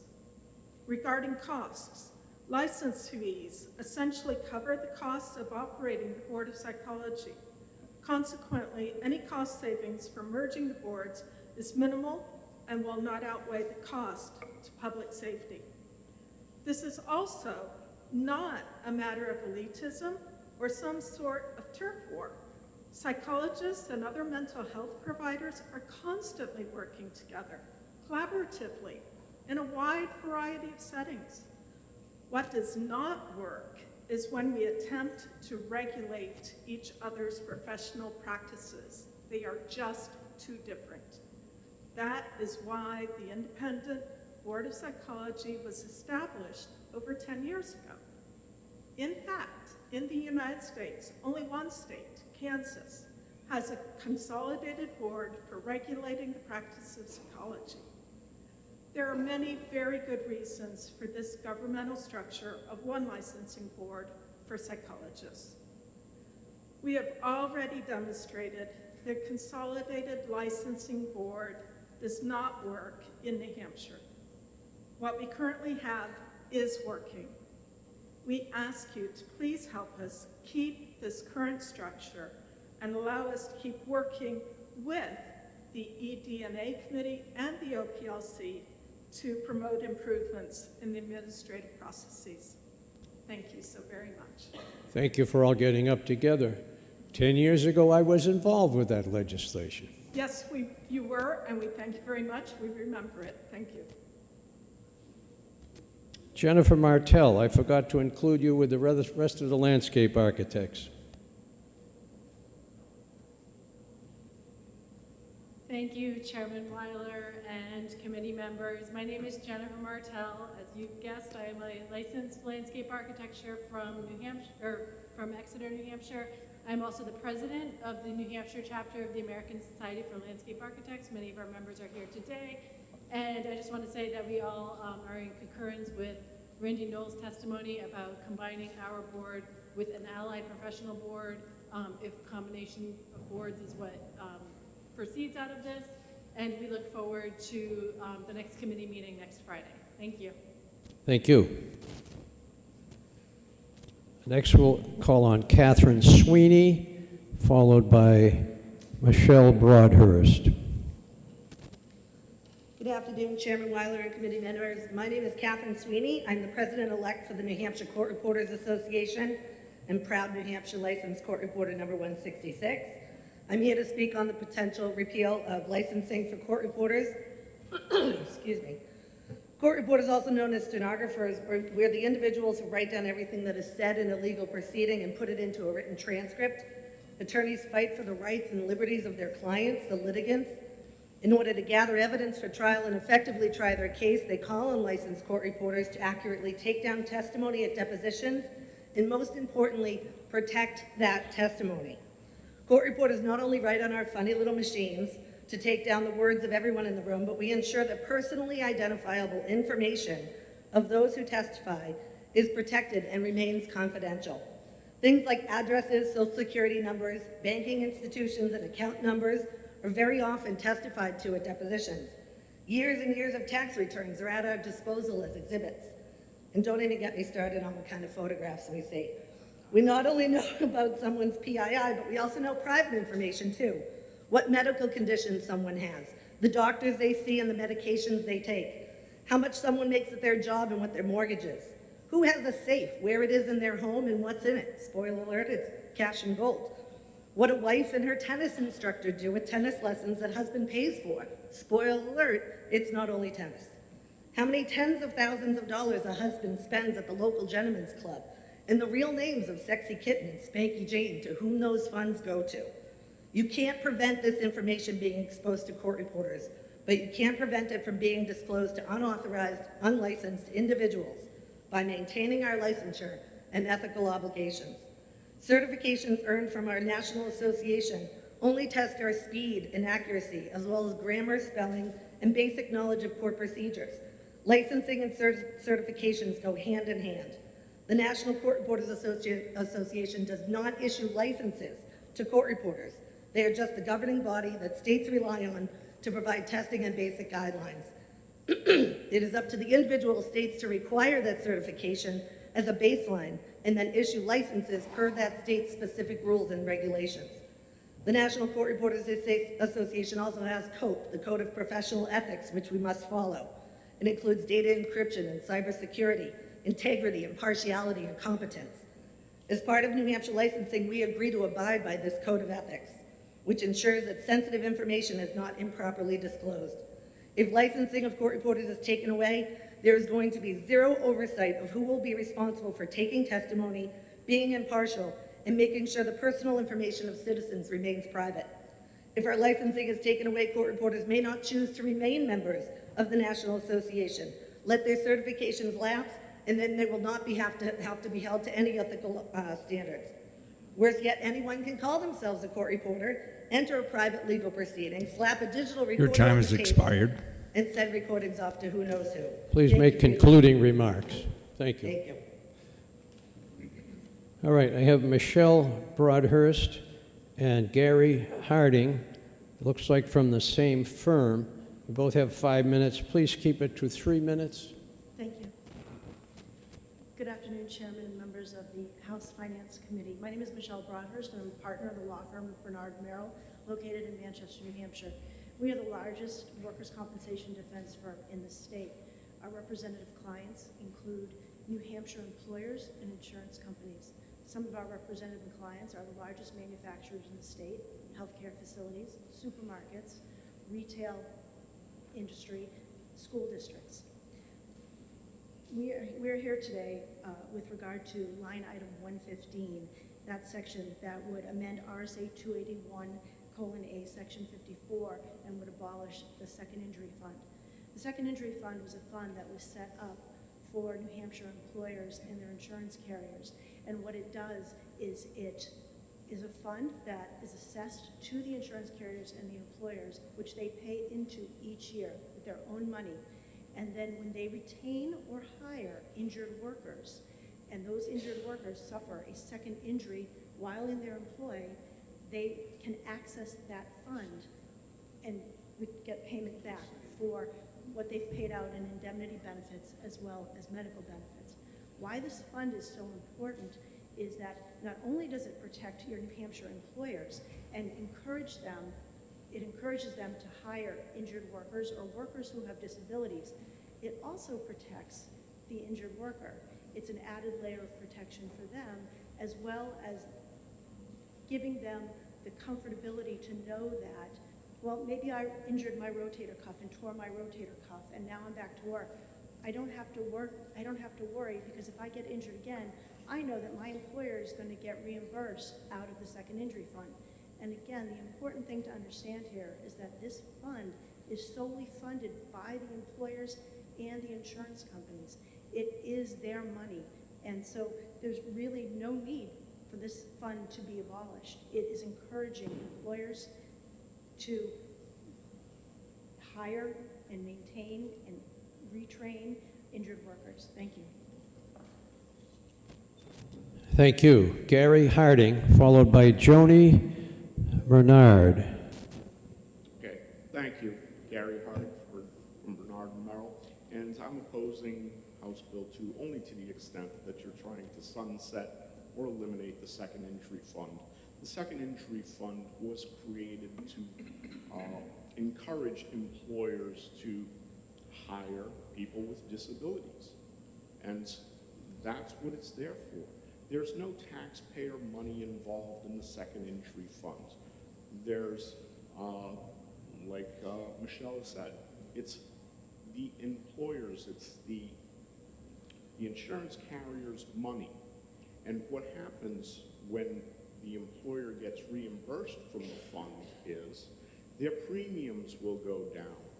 So it helps businesses with lower premiums. So why get rid of a fund that isn't broken? There's no need to eliminate this. I hear that the only reason why this is being introduced is because of cases, denials of second injury fund. There's been an increase in denials, and that's only because the Department of Labor's administration has changed over.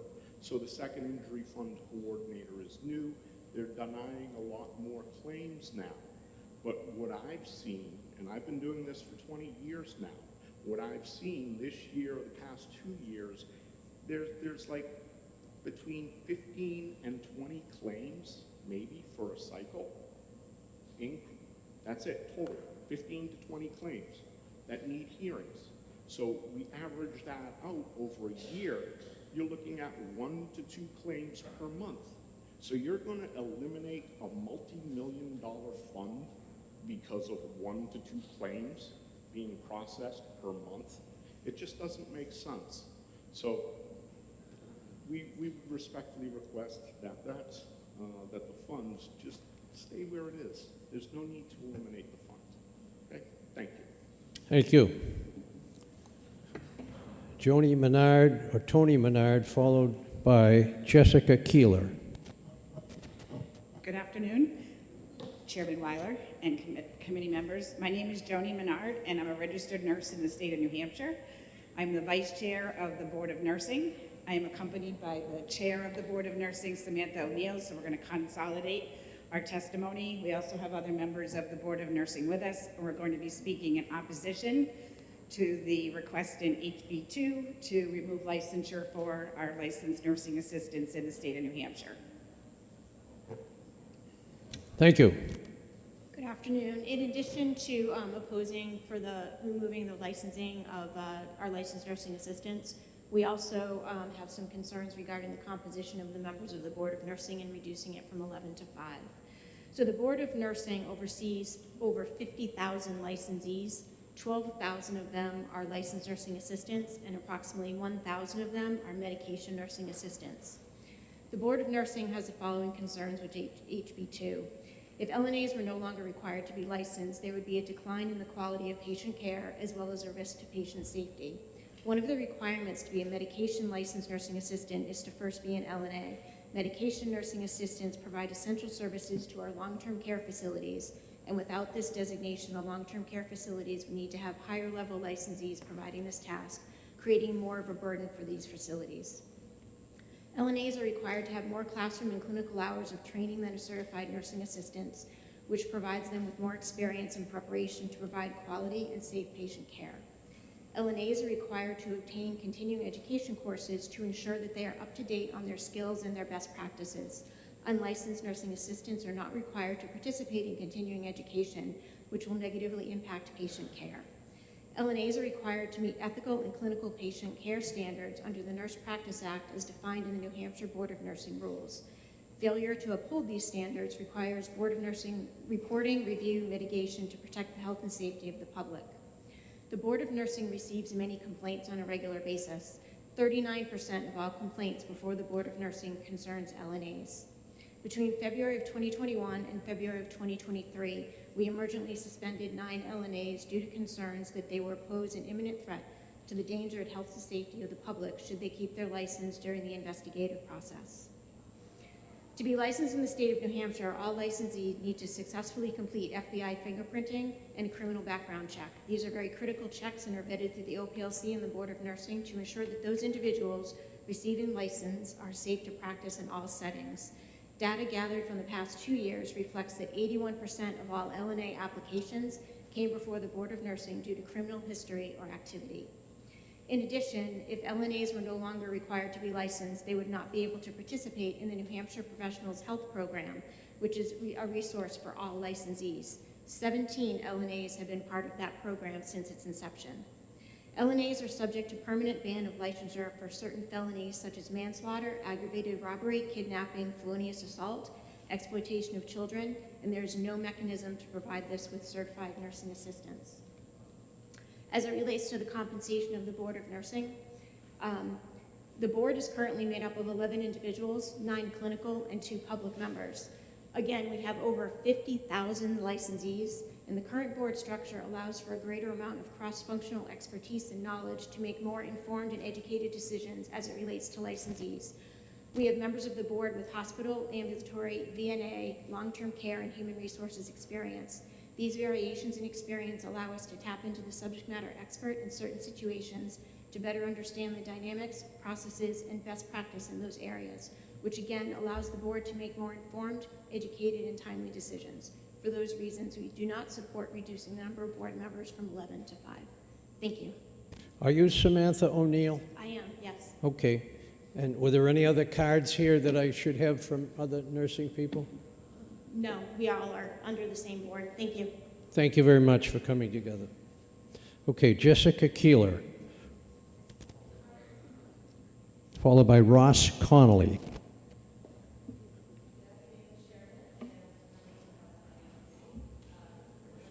Push the button so it gets red. There you go. Let's try that again. Oh, that's better. I'll start again. Good afternoon, Chairman and members of the House Finance Committee. My name is Jessica Keeler. I'm the president of Ski New Hampshire. Yes, I'm excited about the snow tomorrow. But I am also here representing travel and tourism organizations as well as chambers of commerce from throughout the state. On their behalf, I'm here to express support for the governor's proposed marketing budget figure for fiscal 24-25. I also do have a letter here signed from 26 organizations from around the state that I will bring down after I'm done speaking. So, but I also just wanted to touch on a couple bullet points. I'll be quick. Tourism is a $1 billion a year industry in New Hampshire that results in $55 million in rooms and meals tax, which represents just over 10% of the state's general fund. This also helps support many of the important programs that we've been hearing about today. I'll also note that the Department of Travel and Tourism Division Development has a well-documented ROI of $16 for every $1 spent on promotion. A piece of this budget supports the Joint Promotional Program, a matching grant program that many chambers and tourism-related organizations use, including Ski New Hampshire, and it's very important to how we operate, especially within marketing and promotion. The overall dollars that travel and tourism spends, whether on their own marketing campaigns or through the Joint Promotional Program, are really critical for the many areas of the state that rely on tourism to support local jobs, municipal budgets, and more. Without those funds, we would be hard-pressed to do the work that draws visitors here and helps local communities. I thank you for your continued support of the travel and tourism industry and for fully funding the state's promotional budget. Thank you. Ross Connolly next.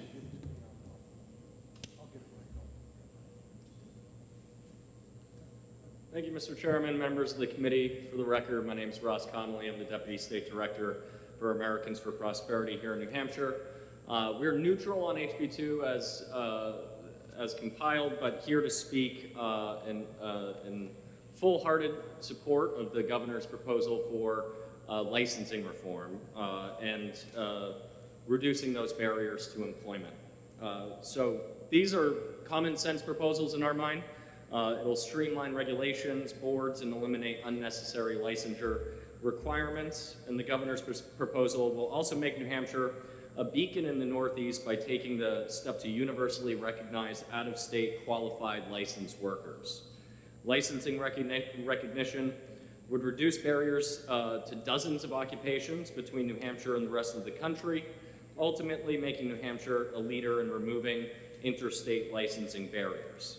Over 20% of New Hampshire's professions require a license, some form of occupational license to work, and many of these are low-income, entry-level jobs where individuals are seeking a more prosperous life to move up the economic ladder. These industries and employers are struggling to hire more workers, so simply recognizing the investment that they've already made in their home states to gain a license and recognizing that work is a very straightforward and easy way to boost New Hampshire's economy and still protect the health and safety of its residents. The governor also proposed eliminating or streamlining 34 licenses. Many of these, such as hawkers and peddlers and itinerant vendors, the elimination of those have passed this House many times in the past few years with very little opposition.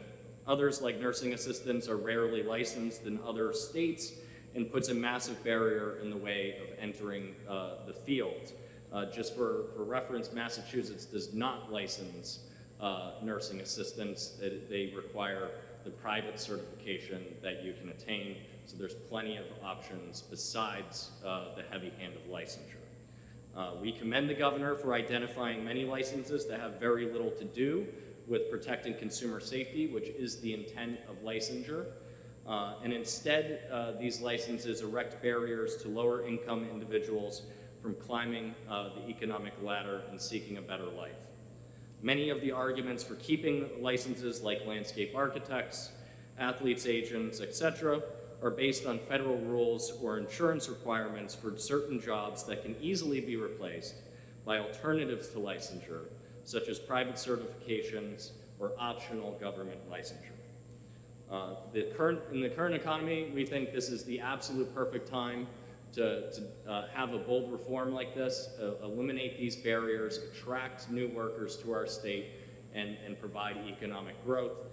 So for these reasons, we urge the committee to keep the governor's licensure proposal in its entirety and give regulatory relief to granted staters and provide this relief. Thank you very much. Thank you. Did I say who was called next? I guess I didn't. I have 3 cards for people interested in the Midwife Association of the Midwife Council. I'll call Rebecca Price Wood, and then it also has Kate Hartwell and Sherry Stevens. If all of you, I'll call you in succession. Hopefully, if one of you says everything that needs to be said, the others will echo that. Thank you. Rebecca Price Wood.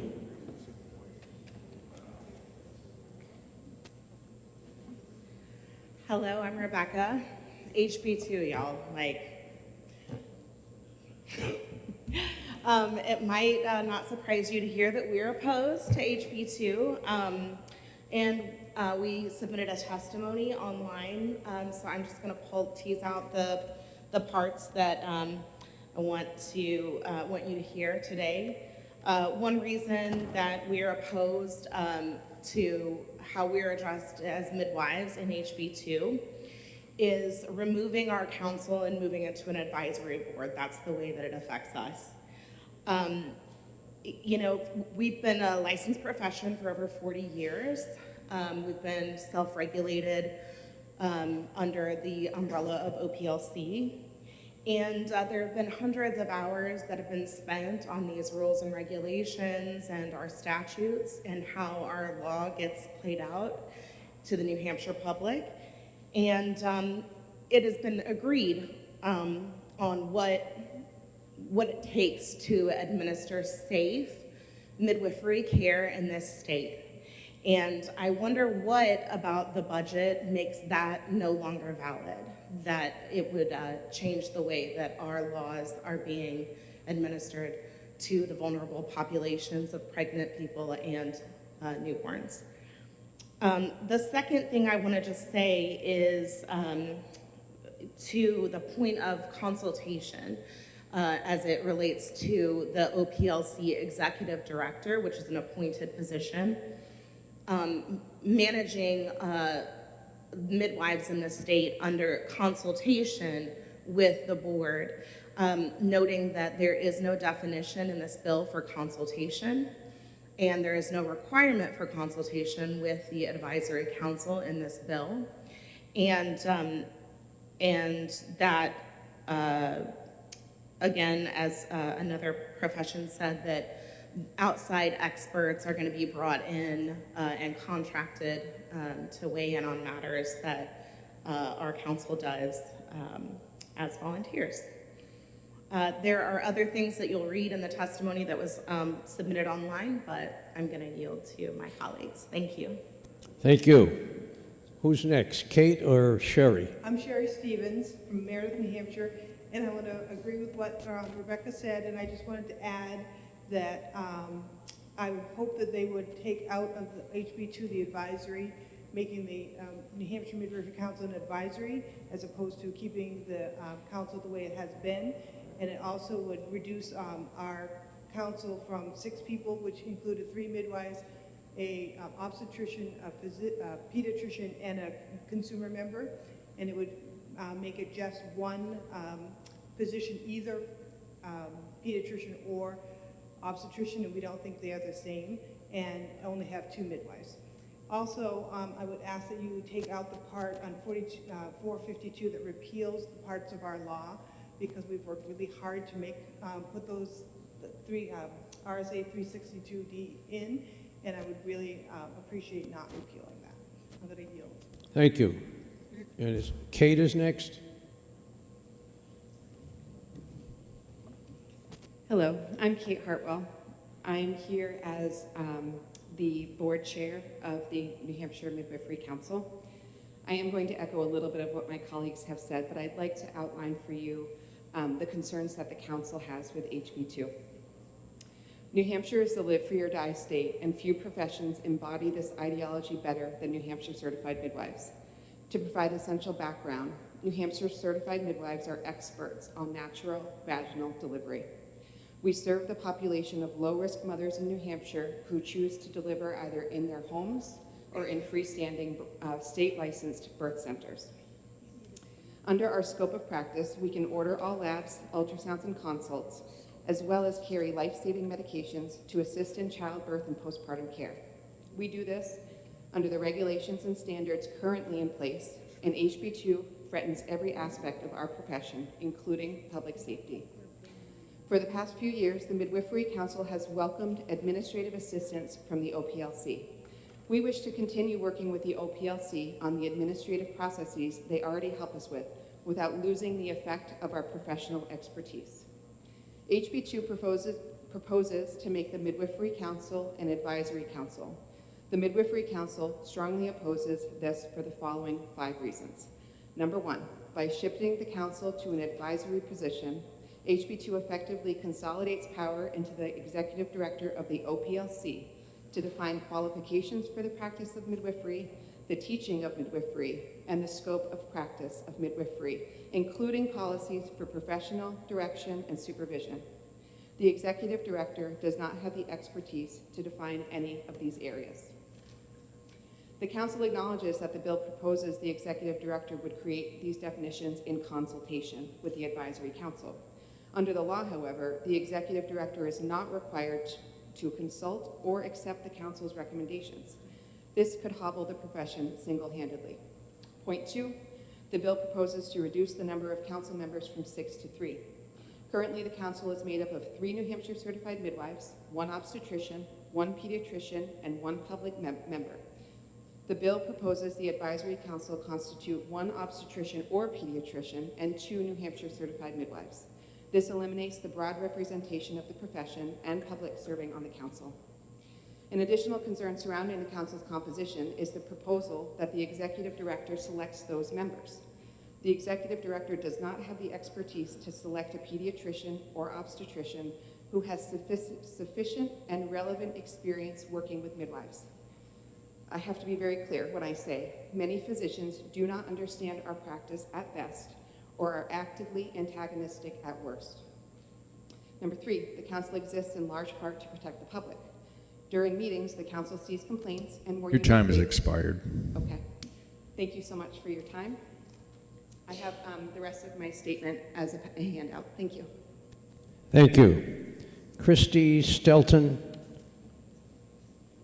I think it could be Stellato from Department of Health of HH Community. That will be followed by Carrie Duran.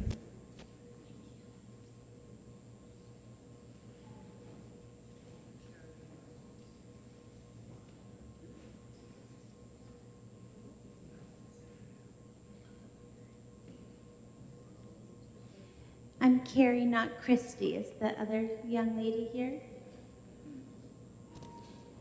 Did I pronounce the name right? No, I'm Carrie Duran, but you called someone before me, and I don't want to. Oh, I'm sorry. That's all right. I just don't want to take their turn. Go ahead. Okay, great. Thank you. Thank you, Mr. Chairman and members of the committee. My name is Carrie Duran. It's a pleasure to be here today. I visit you from Wolfboro, and I'm joined today by my daughter, Katie. Katie, can you wave? Right here. She's 11 years old, and she has a developmental disability of Down syndrome. I'm a single mom of 3 amazing girls, and I am also my daughter's full-time caregiver. And how that goes above and beyond is she receives in-home supports due to her disability, which is an amazing program that has helped our family so much, especially being a single mom. But unfortunately, for the last almost 3 years, we've been unable to have staff available. I encourage you to support HB1, increase the Medicaid rate so that we can pay staff members the wage that they deserve to take care of our most precious loved ones. There's not many people, oh, she's taking a picture of me right now. There's not many people that I would leave to take care of my daughter. And when I do choose someone, when I do find that right person, I want to be able to pay them what they're worth. So I encourage you to please support the Medicaid increase rates and support HB1. Thank you so much for your time, and have a wonderful afternoon. Thank you, and sorry I didn't get the right timing there. That's all right, no worries. All right, is Christy Stellato here?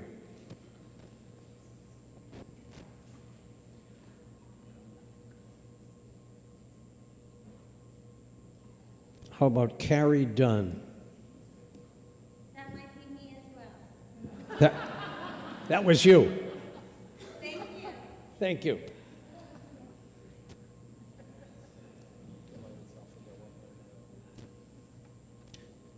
Debbie Skyer, followed by Wendy Stanley Jones.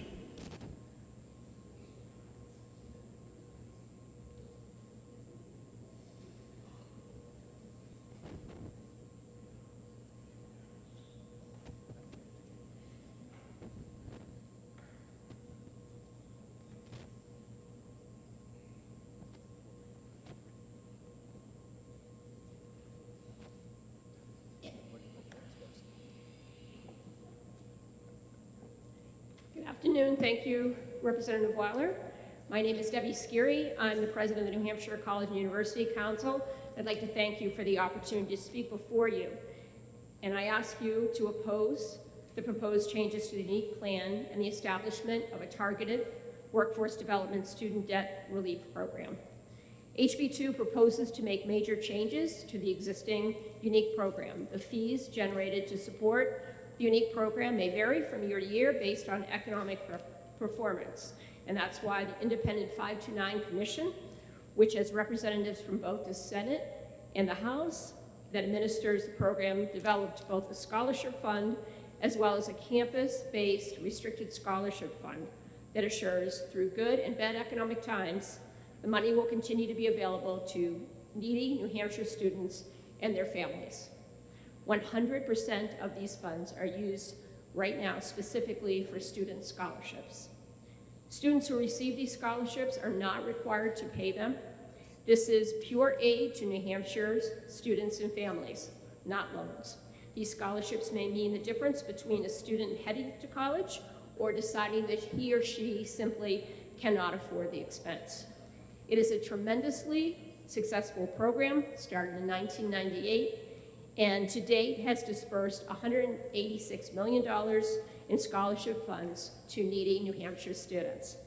Over the years, there has been strong bipartisan support for the unique scholarship program, and the legislature has consistently turned back efforts to redirect these funds for other purposes, and we hope that continues in this legislative session. While student debt assistance is an important objective and workforce development is important, it should not come at the expense of New Hampshire's student scholarship. For every $1 million taken from the existing program, up to 1,000 scholarships to New Hampshire's students are lost. We have heard New Hampshire business leaders discuss the need for a well-educated workforce, and the vast majority of high-paying jobs in our state will require a degree. So the fact that we are considering taking funds away from the scholarship for New Hampshire students to earn a college degree to then pay for loans makes it questionable policy. This change would result in the loss of millions of dollars in student scholarships for the most financially vulnerable New Hampshire families. According to the National Association of State Grant and Aid Programs, New Hampshire ranks at the bottom for tuition aid to students, number 50. So when calculating the grant dollar amount per population, New Hampshire ranks 50, Vermont ranks 20, Maine ranks 40 on the same index. The Unique College Savings Plan is the only long-term scholarship program that exists in the state that has a long-standing Your time has expired. Thank you. Thank you. Wendy Stanley Jones will be followed by Jim Michaud.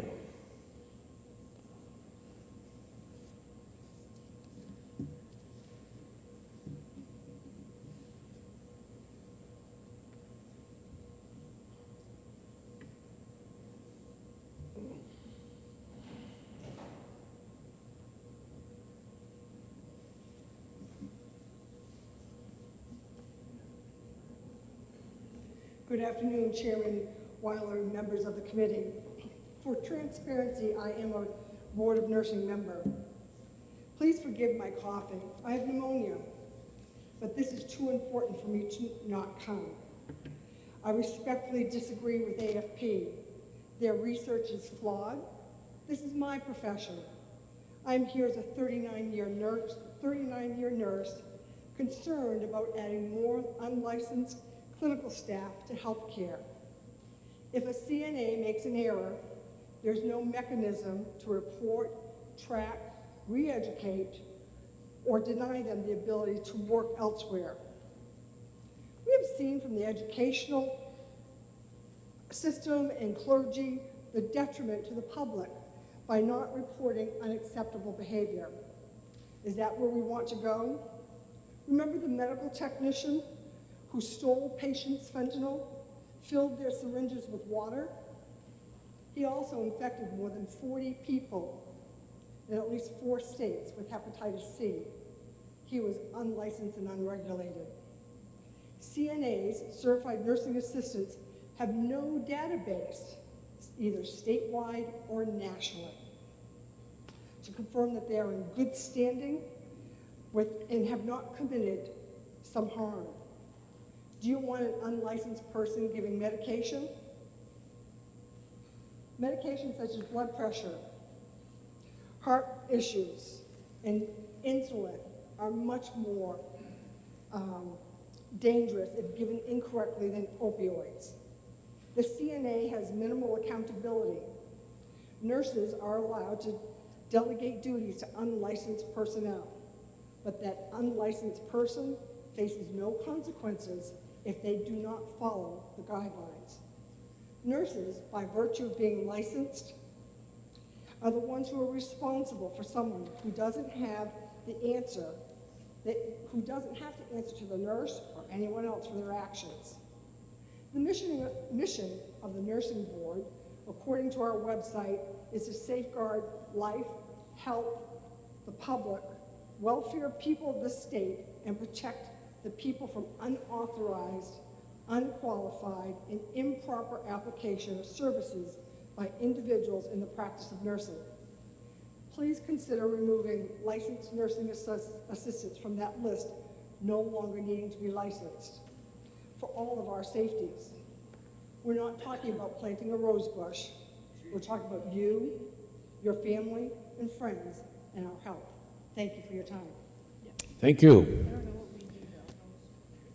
Jim Michaud is going to talk about assessing, and Robert Gagney is also going to talk about the same thing, so he'll be right after you. Thank you. Thank you very much, Mr. Chair. Could I also ask leave of the chair to ask Lauren Martin to also follow about Gagney, because she's going to speak on the same topic? Say the name again. Lauren Martin. I will look that up. Thank you. Thank you. Thank you, Mr. Chair and committee members. My name is Jim Michaud. I'm the Chief Assessor for the Town of Hudson. I rise in opposition to Sections 303 through 306 on House Bill 2 that is seeking to make the Board of Certified Assessors from an independent board to an advisory board. It also proposes to have the OPLC director being the one person responsible to appoint members to the ACB. And it also eliminates the public membership slot on the Assessing Certification Board, which I don't think is well advised. The Assessing Certification Board was set up as an independent licensing board under House Bill 1552 just in the last session under the purview of the OPLC. That was just 9 months ago. Both bodies of the legislature agreed on the makeup of the independent board, and the governor signed the bill into law on June 24th, 2022. Many, many hours were spent on this legislation in 22 involving all the stakeholders, the Assessing Standards Board, the OPLC, DRA, the Governor's Office, legislators, the general public. All of us had ample input into the process, and I'd hate to see that process jettisoned under HB 2. I would ask for the advisory board part to be stricken from HB 2. I don't even really think it should go to House ED&A. The work was already done last year. Thank you for your time. Robert Gagney, and then you said Warren was going to come next? Oh. Good afternoon. Thank you. Robert Gagney. I'm the Chief Assessor in the City of Manchester. When I'm here speaking today as a member of the Assessing Standards Board, I would tell you that we have not met to address this issue because it's come up so quickly. The Assessing Standards Board worked for months to put together the proposal to create the Assessing Certification Board under the OPLC and designed it to be an independent board. We were not consulted regarding changing it to an advisory board. It may not be the wrong thing to do, but it was done without proper vetting. We would ask that this go to the ED&A committee to be properly vetted before it's adopted. Thank you. Thank you. And did I have a card on the next person? You do somewhere there. Oh, say the name again. It's Lauren Martin, L-O-R-E-N. That's why I was looking for Warren. I'll look for Lauren. Thank you. You're welcome. I represent Avatar, and I also am on the Assessing Standards Board. We worked very diligently last year to form this new Assessing Certification Board, which would take that board away from the Department of Revenue and put it under the OPLC. A lot of work was done to that endeavor, and then to just find this out that our board would be an advisory board is a little concerning to our profession. there's many things that went into this, and to think that assessors are now going to be certified under just an advisory board when our duties are to value property across the state, and the property tax system is in jeopardy if we're just under an advisory board, I think. I echo what Jim and Bob said, and I won't waste a lot of time, and I do appreciate the opportunity to speak here today. Thank you. Thank you, Lauren. I found the card.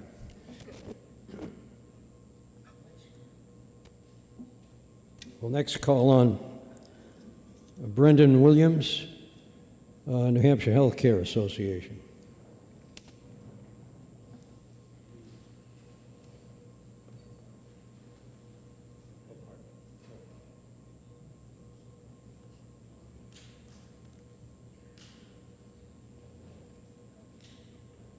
Thank you, Mr. Chairman, honorable members of the committee. For the record, Brendan Williams, President of New Hampshire Healthcare Association. We represent long-term care facilities, including most of the state's nursing homes and the Cedar Crest Center for Children with Disabilities. And for a break, we're not here to testify on HB2, we're actually here to testify on HB1. And we are respectfully requesting a 15% Medicaid funding increase for nursing home care and for the Cedar Crest Center for Children with Disabilities. We agree with the CFI advocates that our long-term care system is teetering right now. And when we look at the fact that we have facilities in our state right now with wait lists of over 100 prospective residents, we have the nation's fourth worst nursing home staffing shortage according to ARP. We have a healthy reliance upon out-of-state staffing agencies, a reliance the state itself has experienced. It's got a $7.6 million contract with a California agency to staff the New Hampshire Veterans Home. So all of these forces have combined after the pandemic began to make things very challenging for us. And the request that we have in terms of funding is not out of line with what we have seen in other states. For example, states like Florida, Nebraska, Pennsylvania, and Wisconsin, just over a one-year period of time last year, raised rates by double digits, as high as 23% in the state of Wisconsin, more than 17% in Nebraska and Pennsylvania. Governor DeSantis signed a budget which was over a 10% increase in just 1 year's period of time in the state of Florida. And I think in terms of the benefits of that, if we look to the state of Massachusetts, and you heard testimony earlier that a lot of our nurses are double licensed here in New Hampshire and also in Massachusetts, and they go across the border to Opportunity in Massachusetts. Well, Massachusetts has raised Medicaid rates, its investment in the nursing home workforce by 33% since the pandemic began. Their staffing shortage is only 1/6 of what New Hampshire's is right now. We have over 60% of facilities reporting shortages. In Massachusetts, it's 10.9%. So I have given you data on some of the challenges that we're facing. When you look at Stratford, well, you look at Sullivan County Nursing Home, seeing a 2,000% increase in staffing agency costs just between 2019 and 21, going from about 70 cents per resident day to over $14 per resident day. You can see that we are on an unsustainable trajectory, and we need your help in order to stabilize, recruit, retain our own workforce. Thank you, Mr. Chairman. Thank you. Steve Annan, followed by John Enriquezo.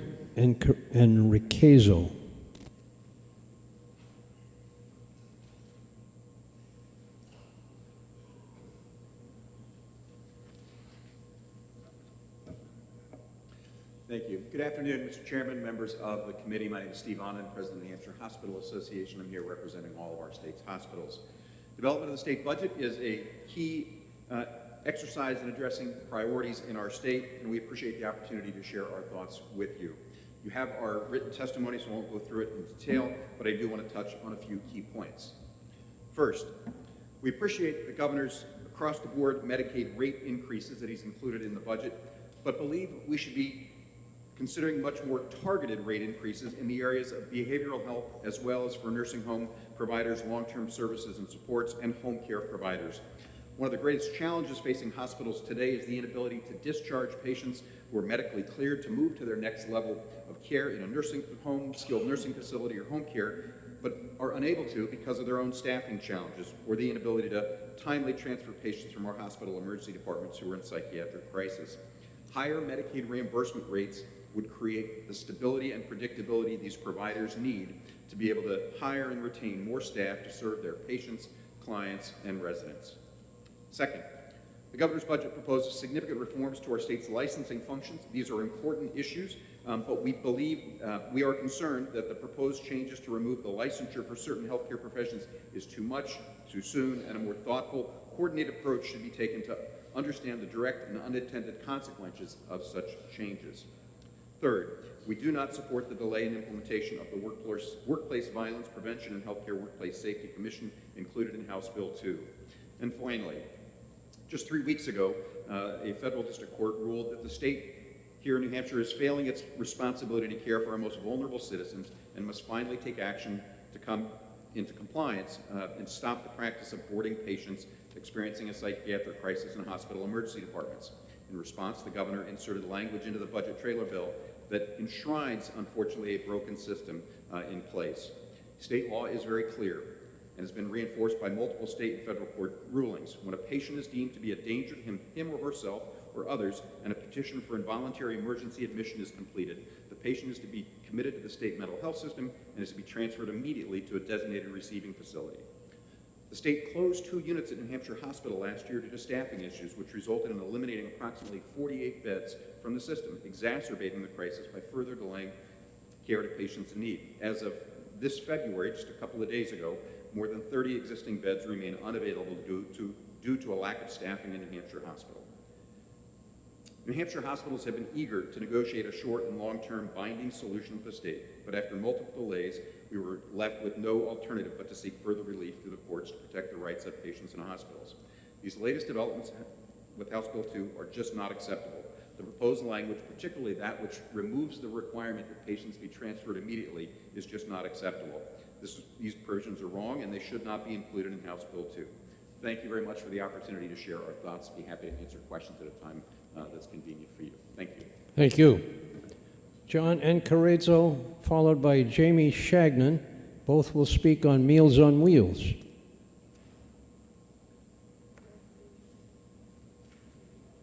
on Wheels had to leave. Meals on Wheels left. Meals on Wheels.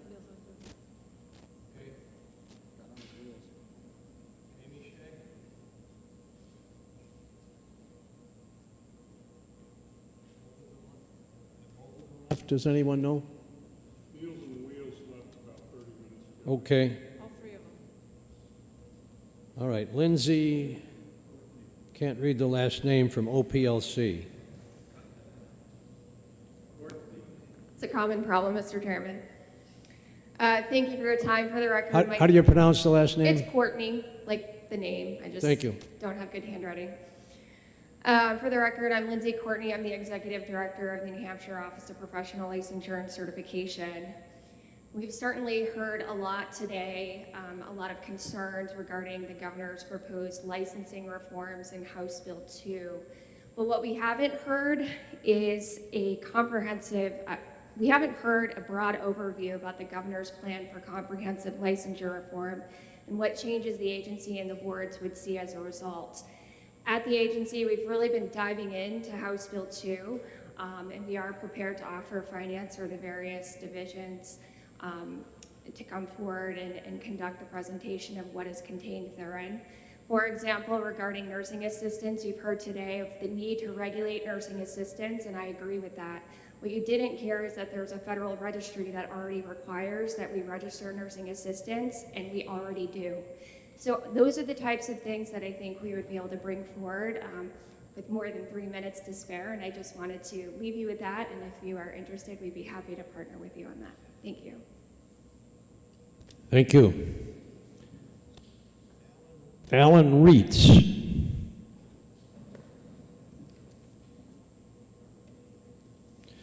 Followed by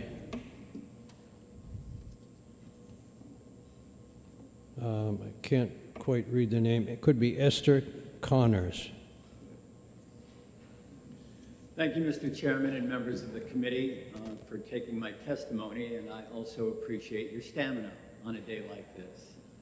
I'm Alan Reitz. Since 1991, I've owned a home in Plainfield, New Hampshire, and I'm employed and represent the Hanover Co-op Food Stores and Auto Service Centers. The Hanover Co-op was founded in 1936 by 17 local families. Today, our homegrown business delivers $88 million to the local economy thanks to the work of our 350 employees. My concern is the negative impact housing is having on businesses all across the state. Years of work by citizens and legislators have brought you to this moment. The funding requests before you in HB1 are the culmination of extensive work, fair debate, and balanced deliberation. As you prepare to take action, I specifically urge support for funding for the prioritized need requests of DHHS for homeless services, funding of the Affordable Housing Fund, funding for Invest NH, and funding for the Historic Housing Tax Credit. Allow me to highlight just one of the many housing impacts facing our state.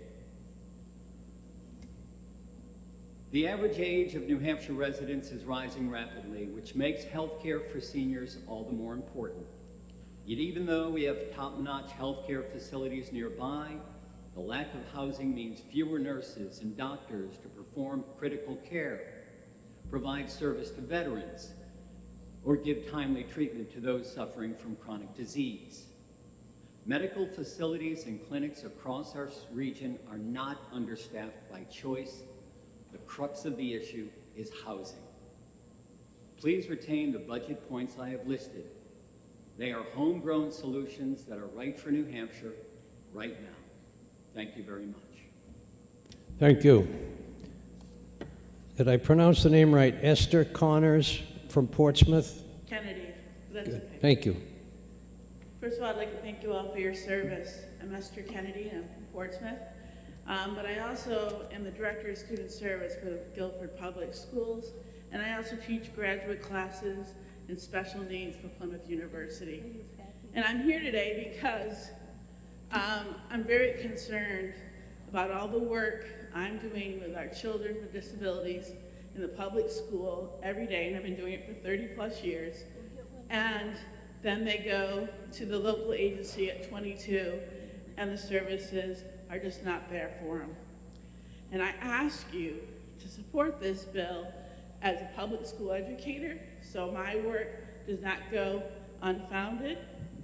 And I also think that if there's any chance in the future that we actually add more money, because I'm very concerned about our autism population in particular, and our other students who will have a lot of needs when they reach adulthood.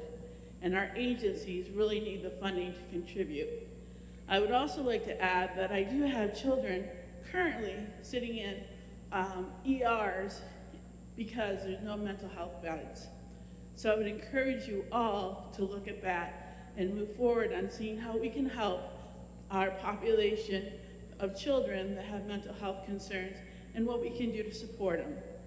Again, I thank you for your service and I thank you for your time. Thank you. Lori McIntyre, followed by Sue, it could be Withnow from Keene.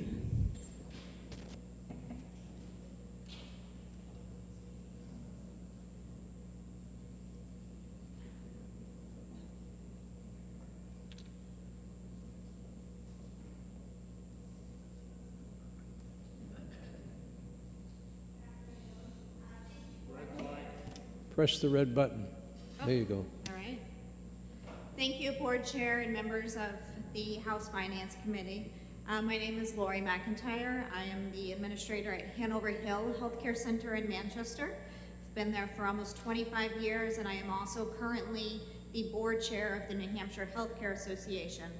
My facility is one of the few remaining family-owned and operated skilled nursing facilities in the state, and we take great pride in the care that we provide to our residents, but we need the state's help to continue.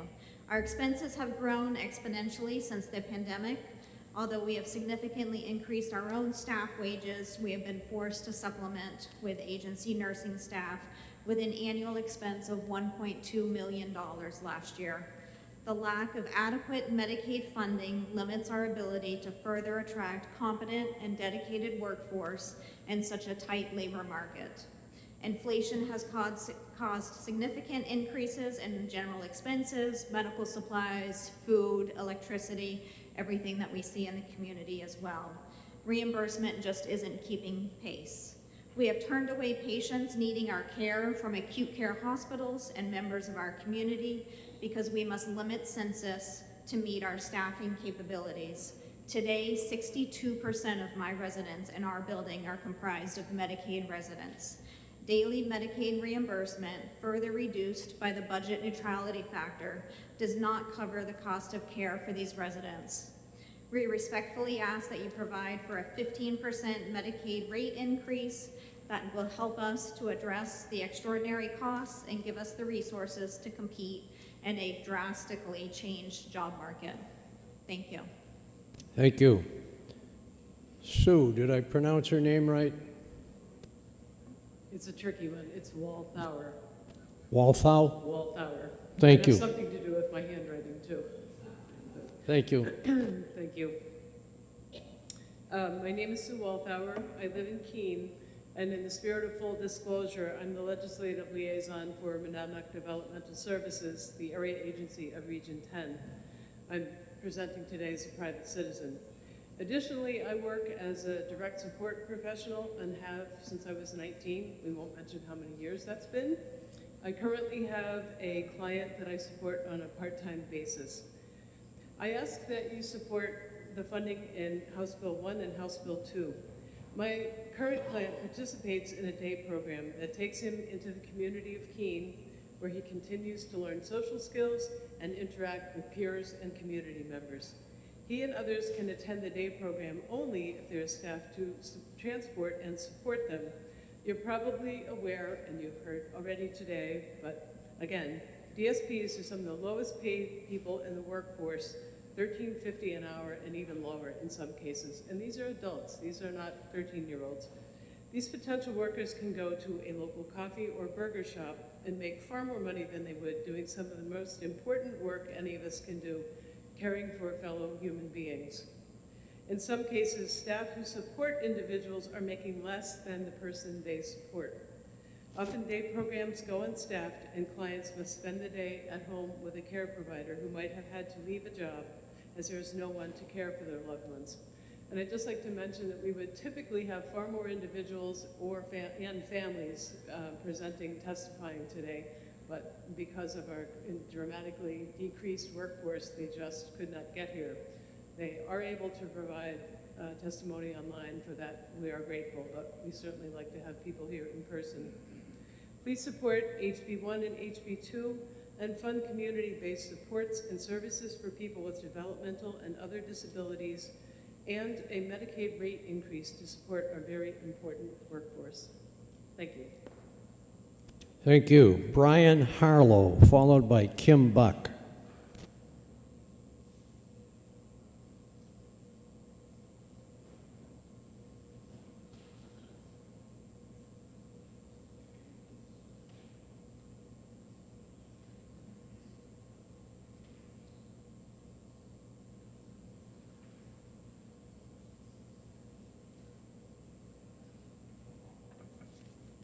Can you hear me?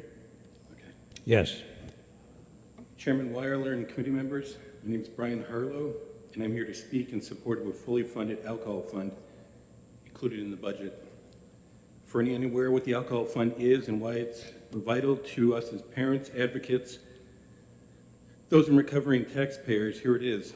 A bill was signed into law in 2020 establishing that 5% of gross sales of alcohol in New Hampshire be set aside to fund prevention, treatment, and recovery. Historically, however, the alcohol fund has been tragically underfunded. And just so you know, in 2024-25, that figure is estimated to be $11 million. Today, however, March 13th, 2023, is my 30th clean and sober anniversary, and I'm 50 years old, so I can tell you something. Evidence-based treatment works, and I'm living proof. When I was desperate to live and needed treatment, my parents' Blue Cross Blue Shield was the key to get me into expedited treatment and rehab.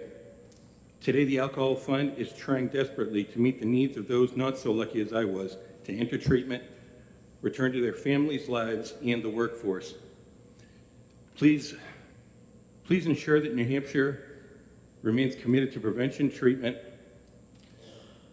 and recovery by fully funding the Alcohol Fund. It's not only the right thing to do, it's also the law. Thank you. Thank you. Kim Buck, followed by Alyssa Ng. Good afternoon. My name is Kim Bach. Thank you for time to speak with you. I am the Executive Director with the New Hampshire Coalition of Recovery Residences. I support everything Mr. Harlow just had to say. I work with homes that serve people in recovery. We also request that you fully fund the Alcohol Fund. It has supported the New Hampshire Coalition of Recovery Residences to bring best practices to recovery home operators for the past 3+ years, 3.5 years. In that time, we've certified 85 houses. That represents over 1,100 beds right now. It's a lot of work. We put a lot of time in, and we think we do a pretty darn good job at a very low price to the state. The Governor's Commission has a great group of people, of a lot of nonprofits and a lot of organizations that work to support those who are in recovery. They also try to work on prevention and treatment. It's a good team working together. It deserves to be fully funded. Our state statistics show that what New Hampshire has been doing is working. When you compare the statistics to the rest of the nation, we're doing a little bit better. It's not the time to cut any of the funding. It's the time to fully support the Alcohol Fund. Thank you for your time today. Thank you. Alyssa Ng, followed by Mark Peterson.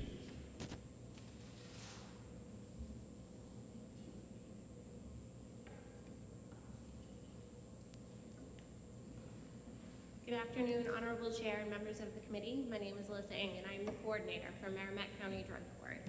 I am also here to ask you to fund the Alcohol Fund at the 5% level. One of the programs that the Alcohol Fund funds is the Community Housing Program. The Community Housing Program provides stable housing for participants of all our drug courts across the state. The Community Housing Program has increased our overall graduation rate by 30%. I have watched a client go from living in a storage unit to living in his own apartment because of CHP support.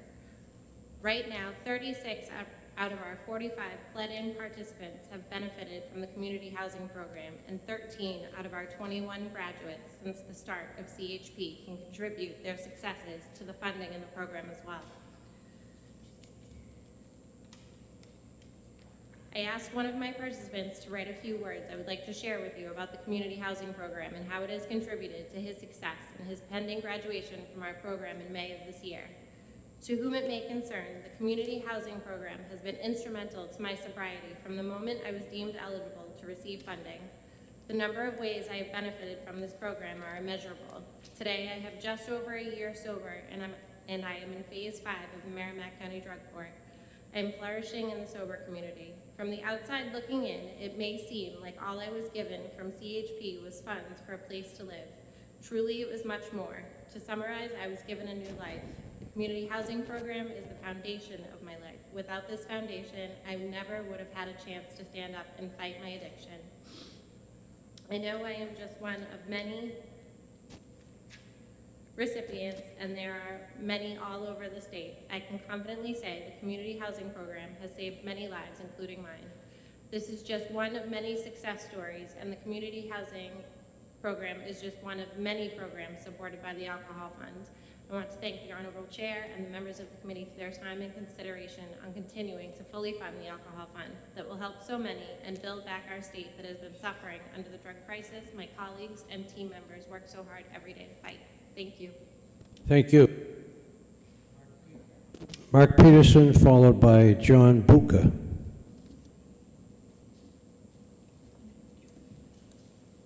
Good afternoon, Mr. Chairman and members of the committee. My name is Mark Peterson. I am the president and owner of Interim Healthcare of the Northeast, based out of Manchester, a third generation family-owned and operated home health agency, and we provide private duty nursing to New Hampshire's home care recipients. Medicaid private duty nursing is a program in New Hampshire which places ICU level of nurses in the homes of New Hampshire's most medically fragile home care patients and keeps those patients out of the more expensive environments such as hospitals. In-home healthcare has been serving New Hampshire's Medicaid private duty nursing patients across the state for the last 44 years, and we have never, in the history of our organization, had a more difficult time finding and placing nurses in the homes of these private duty nursing patients. We serve dozens of private duty nursing patients each day and are providing just a fraction of the hours these patients have been authorized to remain safely in their homes. New Hampshire has and continues to lose our valuable population of highly qualified nurses that would otherwise care for these patients to other care settings in other states, such as Massachusetts, as a result of the underfunded program. We are here today to explain that these private duty nursing rates need to be increased so we can compete with hospital wages and mass health. We are requesting a 40% rate increase to the private duty nursing rates. We ask that the Medicaid budget be increased by $2.6 million in fiscal year 24 and $5.3 million in fiscal year 25 in general funds to assure that these patients get the care they need at home. We also ask that the home health aid reimbursement rates for the Medicaid state plan services and CFI services be brought up to the same level as Title X, as a Title X program. Thank you very much for your time. Thank you. Dr. Michelle Half, followed by Michelle St. John.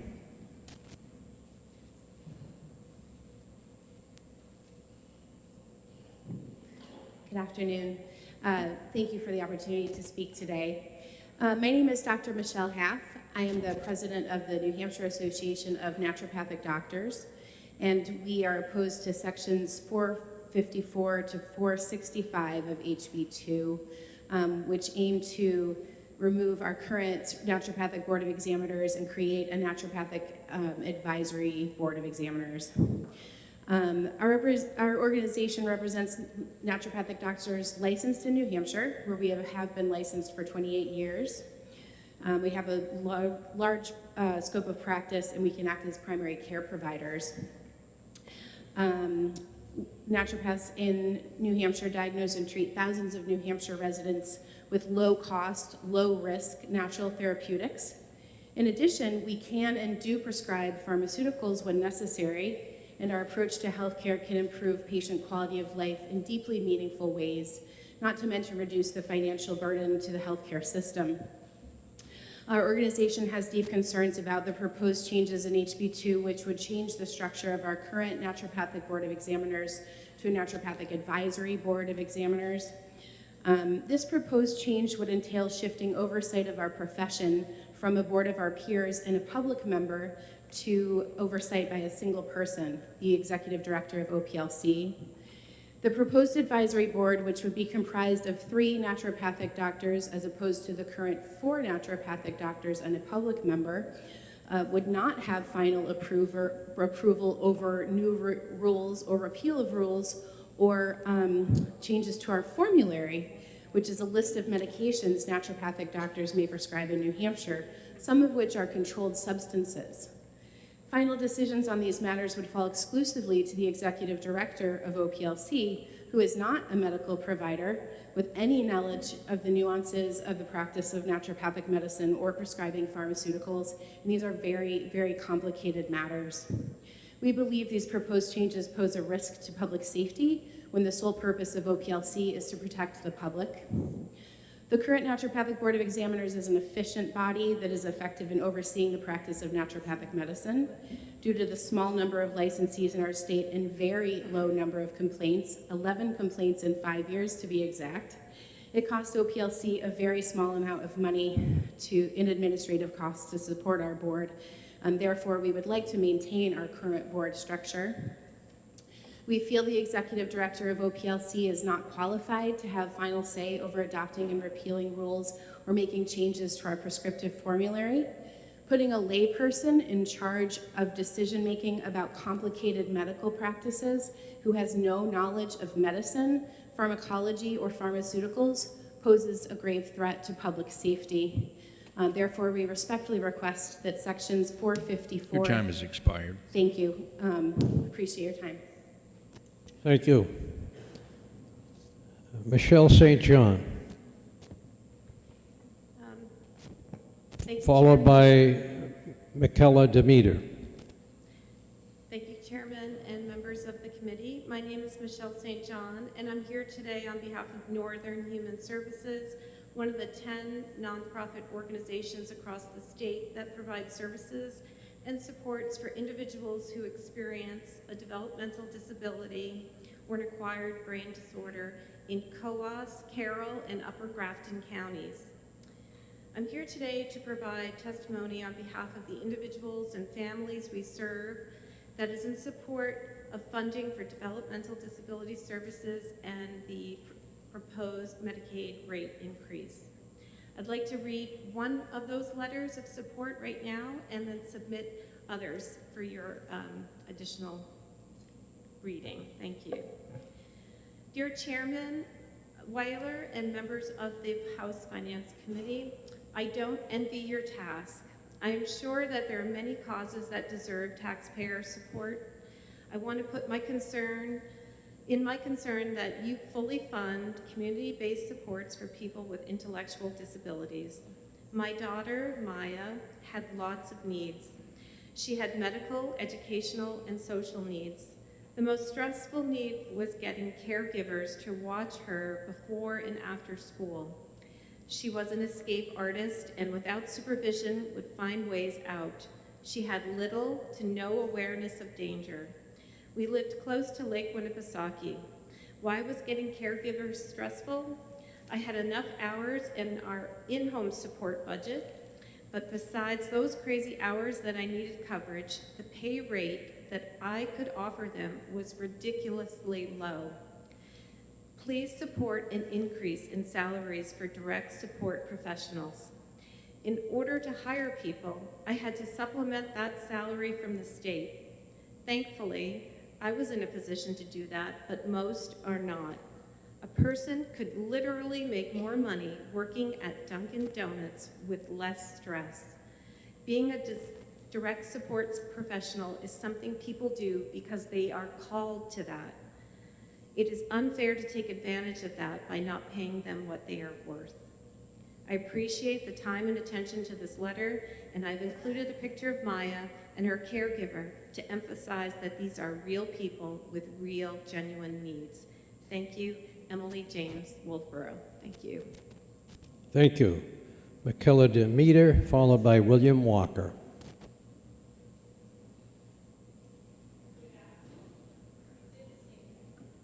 Good afternoon, Chairman Weiler and members of the House Finance Committee.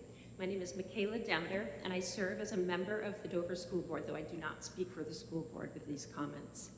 I'm also a signatory on the letter I've just presented, written by the New Hampshire School Funding Fairness Project and signed by more than 150 locally elected leaders who represent taxpayers in over 70 towns and cities across New Hampshire, including 12 colleagues from my home city of Dover.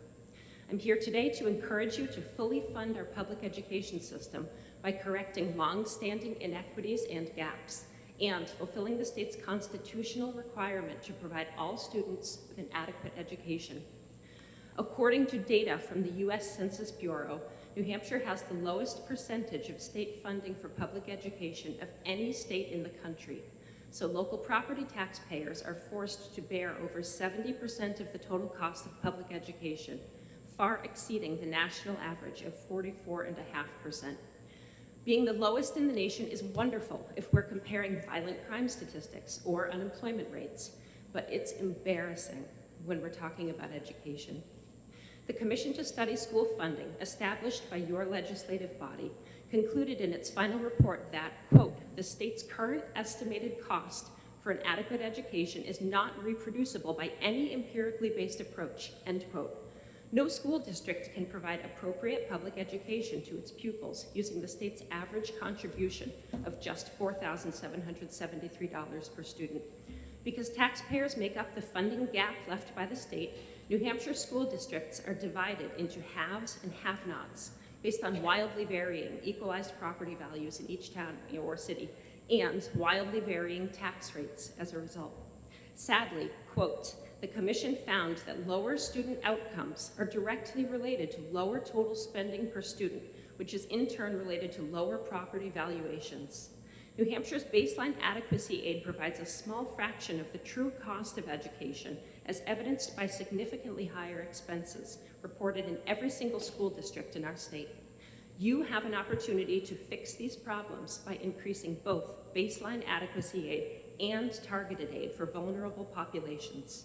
In doing so, you will ensure students in every New Hampshire school district have access to the best possible public education, while also providing real property tax relief for taxpayers in every corner of the state.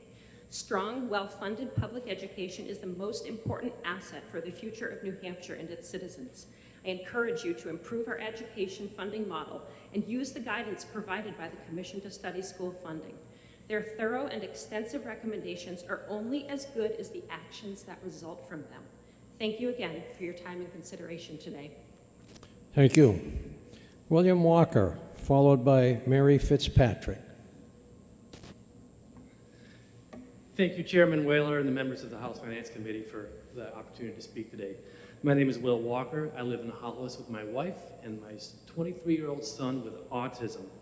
I'm also the legislative liaison for Gateway Community Services, but I'm here speaking today as a family member. I'm asking for your support for the developmental disabilities budget as well as the proposed Medicaid rate increases. My wife, son, and I are part of a team. This team also includes a direct support professional and a case manager through the Gateway's Community Services. Through the support of this team, or through the support of the Developmental Disabilities Waiver, this team works together to design, implement, and maintain a service plan that helps my son receive the services that he needs. As a result of these services, he's growing and contributing to society. He has a job at Meals on Wheels. He volunteers in the community. And this benefits not only him in growing, but it also benefits the people that work with him. Okay, so it's nice to have inclusion in the community, so we expose people to people with disabilities and also people with disabilities that get exposed to the community. Due to the workforce shortage that we had, it took months to put this team together. It was really hard to find a qualified direct service professional and case manager to build this team. And our direct support professional, Molly, and our case manager, Christy Don, they are just wonderful, caring, committed, skilled people, and we want to keep that team together. The developmental disabilities budget and the proposed Medicaid rate increase will help keep them together. If this budget is at risk, or the rate increases are at risk, it puts this team at risk. It helps make my team, or tears our team apart, and the person that is impacted by that is my son. Okay, so please help keep our teams together. Please help more teams like mine get formed for other people by supporting the developmental disabilities budget and the proposed Medicaid rate increase. Thank you for your time today. Thank you. David Trumbull, followed by Jessica Carter.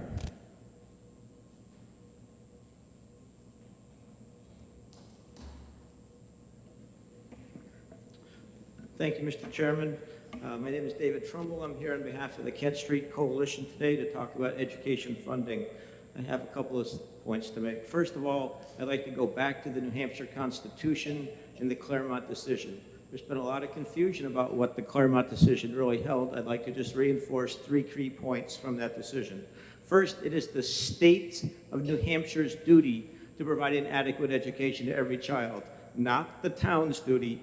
Under our Constitution, it is the state's duty. Second, we have to provide an adequate level of funding to every single child in this state. And third, according to the Supreme Court, this duty applies to the public schools, not to any other schools. Those are additional options, but the requirement goes to the public schools. This duty has been on the plate of our governor and our legislature for 30 years, and we have never adequately dealt with this. It is time that we actually do this. The Supreme Court made this decision because of the importance of an educated citizenry. Number 2, the governor's budget is devastating in the long term to the poor schools. The governor increases the adequacy amount by $800, and then which is about $100 million increase, and he increases EFAs by $50 million. That's a $150 million increase. Where does that come from? This year it's paid for by the surplus. It covers up any losses. But the long-term funding for the governor's increases comes by eliminating the stabilization grants, which is $157 million, the relief aid for $18 million. Now, there's an offset with a little bit of extraordinary aid, but if you add up what the poor towns lose and what the poor towns get back, it's a net loss of $112 million per year. Now, that's going to be phased in over 10 years, but the legacy of Governor Sununu's education budget is that the poor towns in this state are going to lose $110 million. Now, what does that look like in the real world? The 20 poorest towns get about $4,000 per child from the stabilization fund. The 70 poorest towns get over 40% of their funding from state funding. In 10 years, these towns are going to lose $4,000. If they're only spending $15,000, that's all they can come up with from their tax base. Now they're down to $11,000 in today's dollars. You cannot run a school on $11,000. I'll ask you to look at what the town of Allenstown did. The school board there said, what could we afford if all we have is what the state gives us for adequacy? They end up with this as their formula. Elementary schools have 29 children in a classroom, middle schools 37. And they had to get rid of all busing, no educational supplies, no textbooks, no Chromebooks, no clubs, no sports, nobody who could fix plumbing or heating, no grounds work, no snow plowing, no summer programs, no food services, no art, music, physical ed, no behavior teacher, no reading specialists, no ELL, no guidance counselors, no street crossing guards. Half the nurses are gone, no substitute teachers, and significant cuts to special ed budgets. That's the future of New Hampshire schools for the poor towns if you adopt the budget the way it is. You have a constitutional duty to do something. Thank you very much. Jessica Carter, followed by Kate Fry. Good afternoon, Chairman and committee members. My name is Jessica Carter, and I'm from Nashua. I am a CRSW, Certified Recovery Support Worker on the New Hampshire Board of Licensing for Alcohol and Other Drug Use Professionals. And just so I don't get cut off at the end, I'll let you know that even though we're opposed to HB 2, we are here in support of any potential recommendations but from ED&A to retain the bill for further study. So the LADAC board already administers 4 credentials with individual scopes of practice, preparatory requirements, and ethical nuances. Consolidating it, along with psychology, into the Board of Mental Health practice ignores the fundamental differences in the focus, experiential learning, and educational underpinnings, as well as ethical requirements of the practice of substance use disorder treatment that a generalist board could not be expected to have the specific knowledge to adequately understand. For the LADAC board, the voice of the distinct credentials will be lost on the consolidated board, as only the highest level of licensing, the MLADAC, will be retained. So my position, the Certified Recovery Support Worker, would be gone. The substance use treatment profession will have a lone voice on the board that is already heavily weighted to the mental health professions, which approach the work with different priorities, training, and focus. Licensees, and particularly the LADACs and CRSWs, whose scopes of practice are vastly different than those of mental health providers, who must face the board in ethics hearings, will find themselves deprived of the right to be heard by a jury of peers, as that jury will have no experience in the unique requirements and challenges of their specific professions.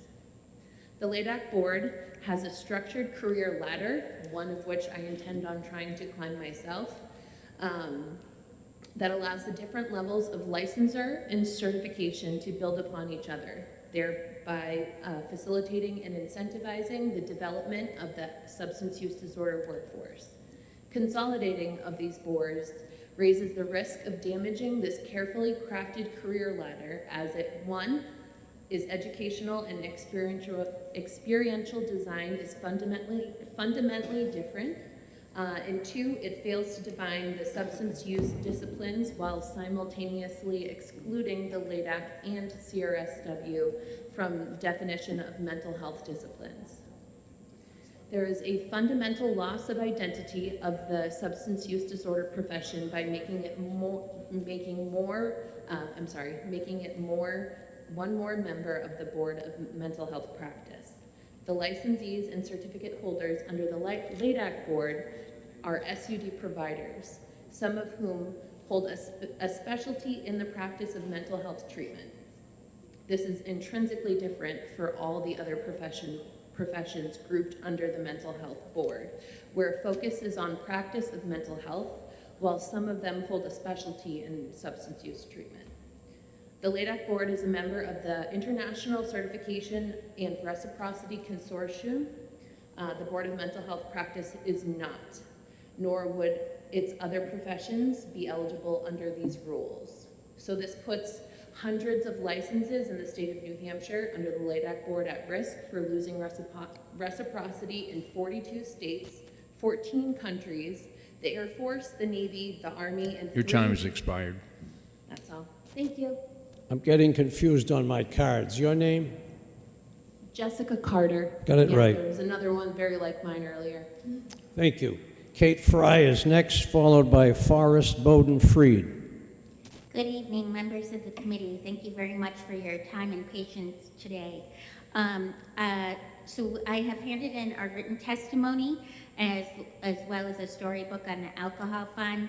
We have several items in the budget that we are highlighting, but since I just have a few minutes, I will quickly go through this as quickly as possible, but I will leave our testimony with you. As you heard today, New Futures and other advocates are strongly in support of a fully funded alcohol fund.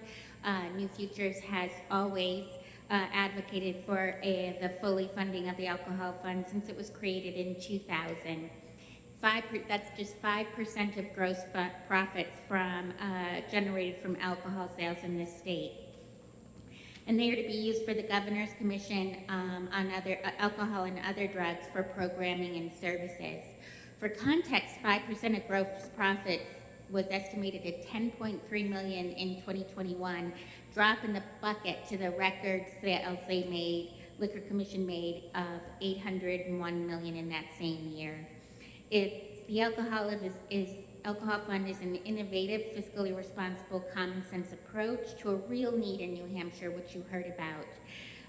The fund in the past has either been underfunded or diverted. Most recently in 2018, per the passage of SB 313, the Alcohol Fund statute, although increased to 5%, was diverted to be used for the state share of the Medicaid expansion requirement.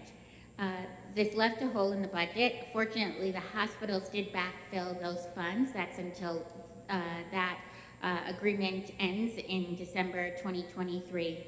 So we ask that we fully fund the alcohol fund. We also fund Medicaid expansion, but we use the original intent of the law, which is for that 5% of gross profits to be used for the Governor's Commission funding. You have a storybook of some of the great programs that this allows to be funded. Quickly, too, we ask that the committee look at the agency budget submissions for children's behavioral health, Farmers WIC benefit in Division of Public Health Services, and the home visiting formula grant.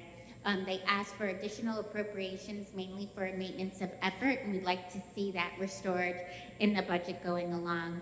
We also support efforts for a system of care for adults and elderly and adult services. And lastly, we have some of the same concerns voiced tonight around the Office of Professional Licensure and Certification in House Bill 2. We ask that the Commission looks at that very closely, have a separate public hearing, and make the decisions that work best for the residents of New Hampshire. Thank you for your time. Thank you. Forrest Bowden-Freed, followed by Maggie Fogarty.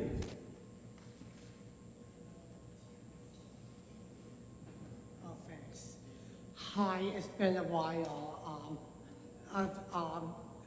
Hi, Mr. Chairman and members of the committee today. My name is Forrest Budwig Friday. Please support House Bills 1 and 2, funding for people with developmental and other disabilities, and also a Medicaid rate increase. I live in Concord, New Hampshire. The direct care support workers and funding make it possible for me to live and work in the community. I am an active intern at Project Search. It is a training program for interns to have internships, and it's very exciting. I am also an active member in my community, and I enjoy it. I currently have employment, and I work at Domino's, and I have been living on my own independently and supporting Able, New Hampshire. Please fund services for people with disabilities and a Medicaid rate increase. Thank you. Thank you. Maggie Fogarty, followed by Jennifer Sarter.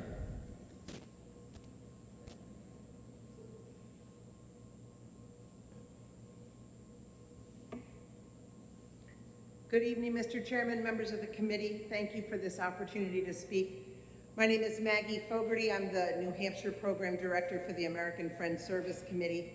I'm a member of the New Hampshire Coalition for a People's Budget, which is a grassroots coalition of faith organizations and progressive groups advocating for a budget that invests in all New Hampshire people, our communities, and the planet, and funding those investments by taxing the wealthy and corporations to pay their fair share so that collectively we have a fair and adequate pool of resources, so that we're not pitting affordable housing against public education or mental health supports against a much overdue raise for our state workers or for investments in renewable energy. But I'm actually here today on behalf of the New Hampshire Immigrant Rights Network, so I'll use my remaining time to lift up our key point, which is that we are strenuously opposed to the aspect of HB 2, page 34, line 7, that would create the Northern Border Alliance program. This appears to be an attempt to use New Hampshire taxpayer funds for federal immigration enforcement activities. We urge members of the House Finance Committee to emphatically reject this program as ill-conceived, politically motivated, anti-immigrant, and a gross misuse of taxpayer dollars. HB 2 enacts a new law enforcement initiative that would be codified as the Northern Border Alliance program, to be funded annually by more than $1.4 million of non-lapsing taxpayer funds. The language in HB 2 is very short on specifics, but it describes officers engaged in funded activities would be relieved of taking calls for services absent an emergency. In other words, the work contemplated by this legislation diverts local law enforcement officers from their primary commitments to the communities they serve, without any explanation of why we need this additional alliance program. Over the past year, the Swanton sector of the Customs and Border Protection has seen a marked increase in unauthorized border crossings, but it's not clear. This is the sector that includes, it's a 248-mile border, only 58 miles of which are in New Hampshire. It's not clear that there's any activity happening at our border that necessitates this investment. CBP hasn't published any data segregated by state, and Governor Sununu hasn't cited any examples of apprehensions in New Hampshire. And all of the instances quoted in the media pertain to Vermont and New York. To fund the Northern Border Alliance will undo decades of work by immigrant community leaders and advocates to build relationships with law enforcement. Time's expired. At all levels. Please don't erode that good work.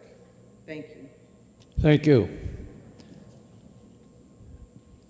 Jennifer Sarter, followed by Brandy Cusson.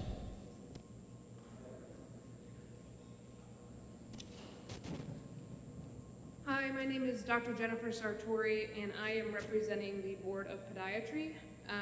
We are opposed to the HB2 proposal to merge the Board of Podiatry with the Board of Medicine. While I understand that this proposal may seem like a logical way to streamline operations and save costs, I believe it will have a serious negative consequence for the practice of podiatry as well as for the people of the state of New Hampshire. Podiatry is a specialized field of medicine that requires a unique set of skills and expertise. As such, podiatrists undergo extensive training in the diagnosis and treatment of foot and ankle disorders. By merging the Board of Podiatry with the Board of Medicine, we risk diluting the expertise of podiatrists and reducing their ability to provide specialized care to their patients. The two degrees are different as well. We hold a DPM while the Board of Medicine members hold an MD or a DO. Furthermore, merging the two boards would likely result in the loss of focus on specific needs and issues facing the podiatric community. We face unique challenges and concerns that are distinct from those of other medical professionals, and we need a dedicated board that can address this and provide guidance and support. Finally, I'm concerned that merging the two boards would result in account of lack of accountability. We need a clear and accessible process for licensure, regulation, and discipline. If the two boards were merged, it may become more difficult for podiatrists to navigate these processes, and they may be subject to less direct oversight and accountability. So for these reasons, I urge you to reconsider the proposal to merge the Board of Podiatry with the Board of Medicine. I appreciate your time, and thank you very much. Thank you. Brandy Cusson, followed by Shannon Bost.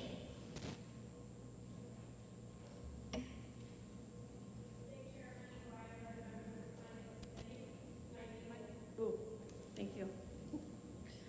Good day, Chairman Weiler, members of the Finance Committee. My name is Brandy Cusson, and I am the president of the New Hampshire Society of the Radiologic Technologists. It's a professional organization founded for the express purpose of enhancing through education and advocacy the proper and safe delivery of medical imaging and therapy services.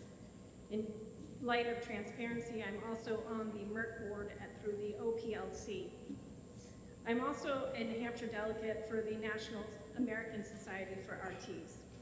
Today we welcome the opportunity to appear before you today during these hearings and commend the New Hampshire General Court for its attention to this very important subject. We are respectfully asking the committee to strike section 431 of HB2 that would repeal MERT licensure. Since its discovery in 1895, X-radiation has produced and provided enormous benefits to society, primarily as a life-saving tool in the diagnosis and treatment of disease. The use of the X-ray in the medical arts has grown into a sophisticated science that plays a major role in the assessment of virtually all diseases. If licensure is repealed, New Hampshire would be one of only 6 states that do not have education or certification standards in place for persons performing medical imaging examinations. The production of radiation as used in the practice of medicine is an invaluable tool in the diagnosis and treatment of disease. Even so, the use of radiation in medicine is not without risks and an inherent potential of biological damage to healthy tissue. Any exposure to ionizing radiation, however small the dose, increases the risk of developing cancer, leukemia, cataracts, blood disorders, birth defects in developing fetuses. Any unnecessary exposure, therefore, produces a risk without benefit to the patient. If MERT is repealed, healthcare facilities and physician offices in New Hampshire using X-ray equipment would not be under any statutory obligation to ascertain or require any credentials or specified education of the person employed to operate the imaging equipment. Literally, anyone off the street could be hired, could be potentially exposing patients with dangerous radiation. Without sufficient knowledge of its application, the operator has the potential to produce biological damage not only to the patient, but to themselves as well. The state and federal levels, significant steps have been taken to protect public health through manufacturing regulations for electronic products, such as X-ray and other medical imaging equipment. However, like your car, the operator determines the use and abuse of this equipment. No one would permit their car with all of its safety features to be driven by someone who has never been taught to drive. And yet, we would allow untrained operators of medical imaging equipment to expose the patient to radiation that can affect Your time has future expired. generations. Thank you for your time. Thank you. Shannon Boust, followed by Damon Burt.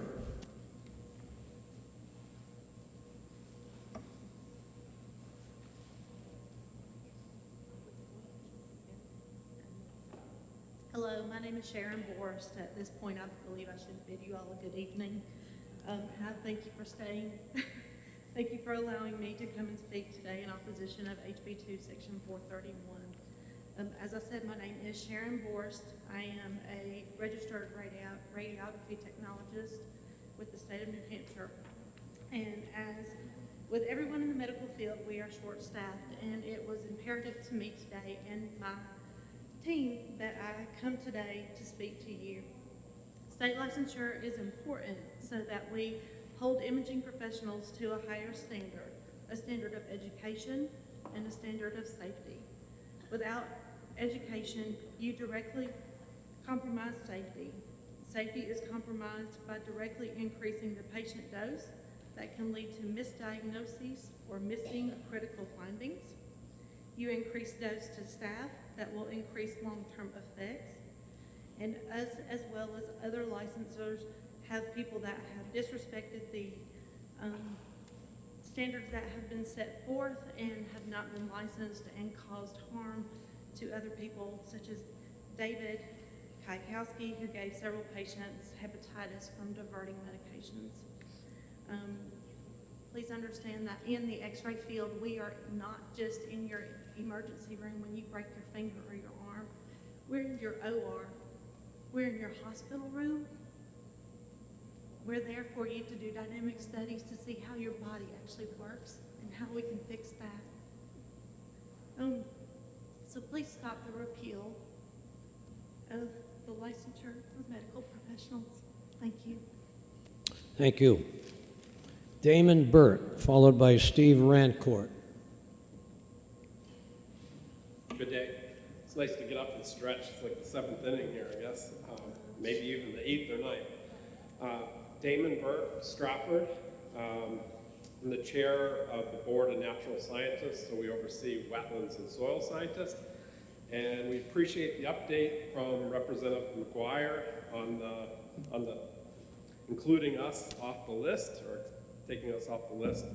So I'm going to try to keep this quick. I already submitted testimony, but we protect the natural environment and the public, so it's an important role, and we've heard back from a lot of representatives and folks all around, so we're very encouraged by what's going on.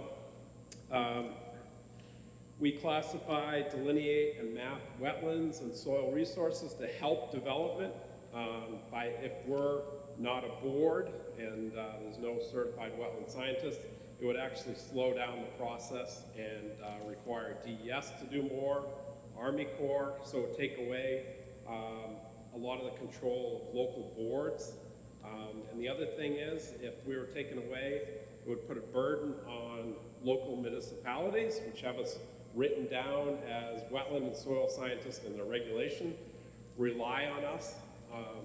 So those are all very important things, and certainly engineering and surveyors a lot rely on us.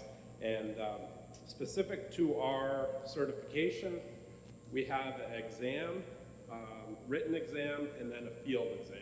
So it really puts the emphasis on New Hampshire, what we do. So we actually take applicants out in the field and test them. So that's about all I'm going to do, and I know there's other organizations around the country, but it's sort of like, do we want federal or do we want local? So by being local in New Hampshire, we're really certifying individuals that are doing good work for developers, local municipalities, and the state and DES. So I'm just going to keep it short, and thank you for your time. Appreciate it. Thanks for your patience. Steve Rancourt, followed by Kim Rooney.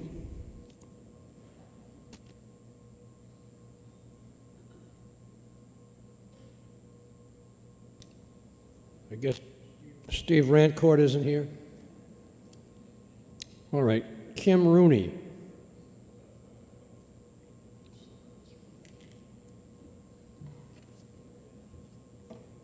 Hi, thank you. I'm Kim Rooney from Hillsborough, New Hampshire, and I'd like to thank you for the opportunity to be here today. It's truly a privilege, and I really, truly respect and take this very seriously, and I'm happy to be here. I'm asking today for you to support the developmental services budget and the proposed Medicaid rate increase. I'm here because of my daughter, Caitlin, who is 30 years old, and I'd like to tell you a little bit about her. She doesn't have a true diagnosis. We've been searching for 30 years, and just a couple weeks ago, again, we're told, come back in 5 years, we'll keep trying. She's nonverbal, has poor chewing, swallowing skills, which can and have led to aspiration pneumonia. She uses a wheelchair due to poor balance and coordination. These physical disabilities have not stopped her, though, as she continues to fight. She has also been a ballet dancer since she was 3 years old. She aspires to have her own ballet studio at some time, teaching others with disabilities. Quatchit Mountain School used her dance in a commercial several years ago, and she was so proud to be a part of that. It's on YouTube still, and she loves, loves to show people that. Caitlin has been involved in Special Olympics through bowling, swimming, track, and field and skiing.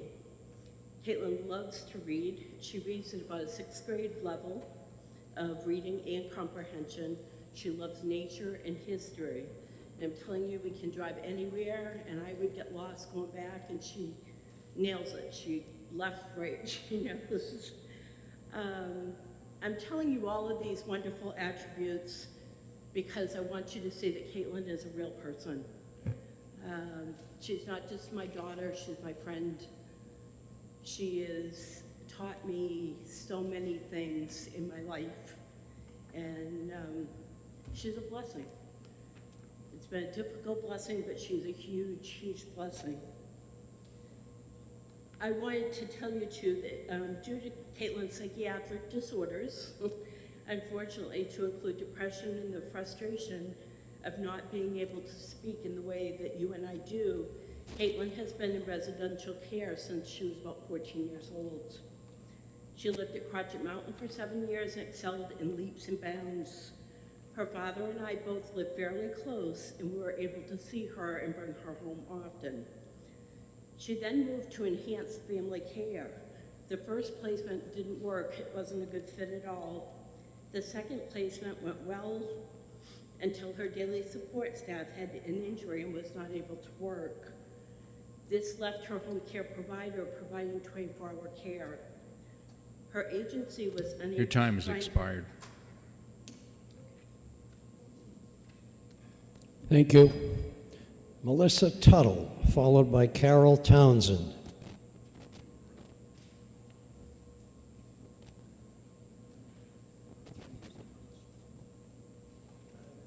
Is Melissa Tuttle here? Is Carol Townsend here? Followed by Kimberly Peace. Thank you for your patience. Good afternoon. I thought you lost my card.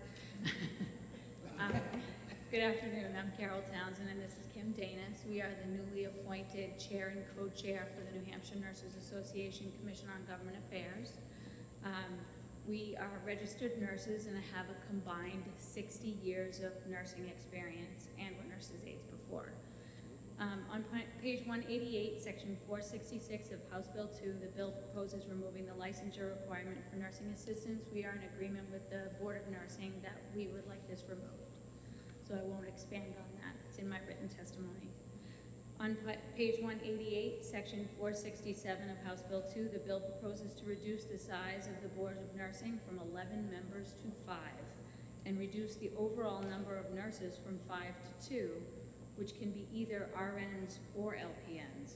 We oppose the reduction of the 11 to 5 members, as this will only create more of a barrier to the workforce and result in delays of throughput.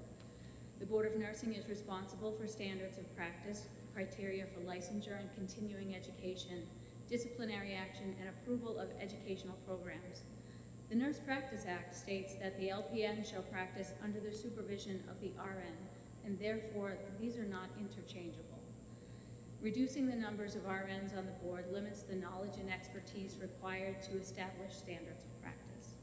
And my last point, on page 78, section 226 of House Bill 2, the bill proposes a delay of the effective date of the implementation of a workplace violence program 2 years out, to July of 2025. The findings from the New Hampshire Healthcare Violence Prevention Consortium reported that violence was experienced across all responding age groups and during multiple stages of patient care, occurring multiple times per week for many staff, and enacted by a variety of individuals, including patients, family members, and coworkers. Perhaps the most important finding is that 54% of healthcare workers did not feel safe in their place of work. In addition to potential and or actual harm to healthcare staff, it is important to note that violence in healthcare settings put patient and health and safety at risk as well. Thank you for your time. And was the second person Kimberly, or she's coming up now?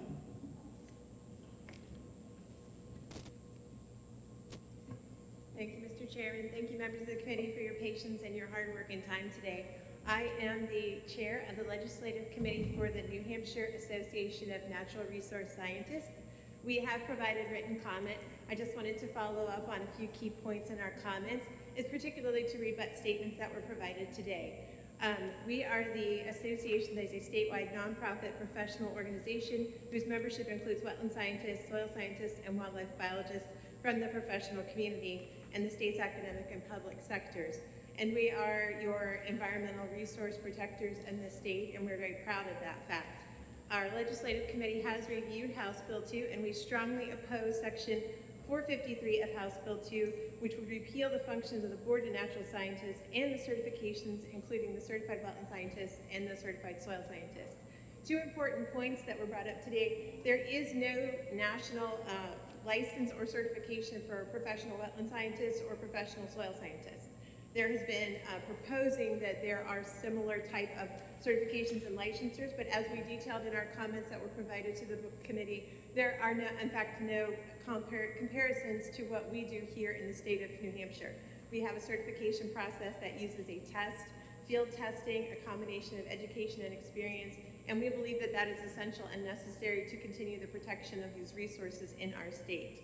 There are over 180 professional certified wetland scientists that are working in the state, and the certified wetland scientist and the certified soil scientist are important roles in DES, and we provide the support to those permitting processes that, as Mr. Burt has pointed out from the board, if we do not have that process in place, we would have to refer to DES staff to do that, which are already overworked, and we have a very long permitting backlog that we're currently all working against at this point.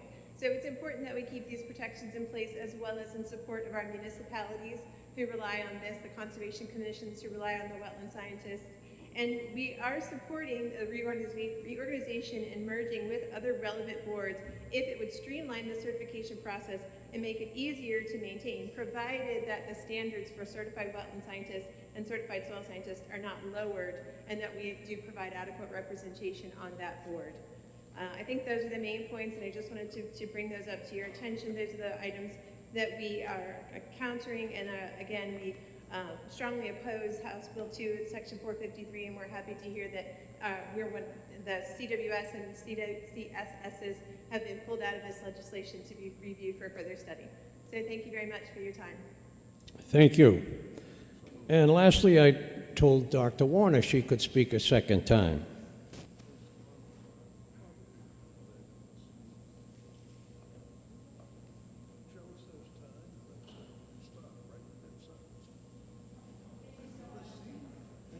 Thank you so very much for allowing me to speak again. I'm Dr. Deborah Warner, and I'm taking off my board hat. I wore it all that time, so I could just take it off. I'm speaking as an individual. I'm a psychologist in Littleton, New Hampshire. I've worked in many settings. I've also been on the board of mental health practice when it was involved the psychologists before. And I'm, as you know, I serve in a similar capacity today on our board, which I'm not speaking for. I'm telling you some things that pertain to my experiences. This legislation proposes an experiment, actually it prescribes an experiment that's already happened and failed. The Board of Mental Health Practice had the psychologists for 15 years, after we had already been an independent board for 50 years before that. We had been a successful board and they merged them together. It did not go well. In 15 years, the Board of Mental Health Practice, crippled by design, with inadequate professional depth, it was struggled to regulate the professions, and it made many mistakes. There were a number of Supreme Court appeals that succeeded in overturning the board decisions quite a few times. It was then judged by the national insurers and had a reputation nationally that New Hampshire was the worst state in which to practice psychology. Our insurers put in testimony 10 years ago when we faced this exodus originally, which hopefully we don't have to do again. And they put in testimony to that it was the most dangerous state. Professionals avoided moving to our state. You couldn't get psychologists to come. We have a shortage of health professionals. We don't need to drive them away. Our state was uprated in the insurance rates. We paid higher insurance than the other states. I just want to tell you there's no animosity between these professions. We work together on cases. It's fine. We get along fine. We just it's inappropriate to be regulating each other. We bring different things to the table. I want to let you know this is not a cost-saving measure at all. The fees for licenses cover 125% of the costs of operating our license. It's not state money. You profit. You get more. There's a bonus for the state. There would be only 4 members that are professionals on this 5-member board. One is a psychologist who could be either a regular psychologist or a school psychologist. There's a drug and alcohol counselor, a master's level health counselor, and a social worker.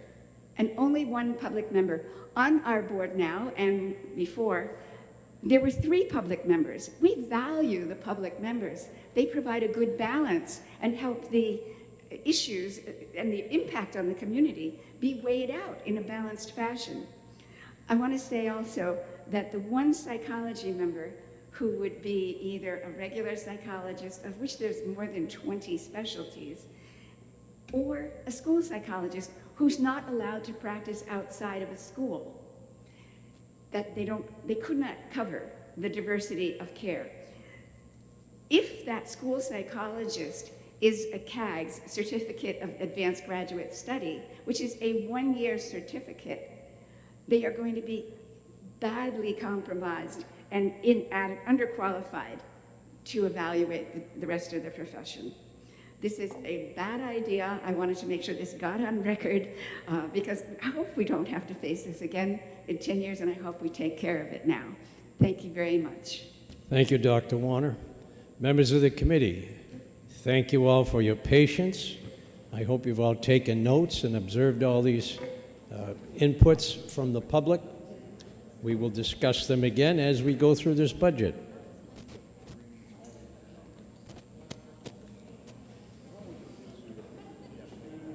And by the way, members, take the day off tomorrow.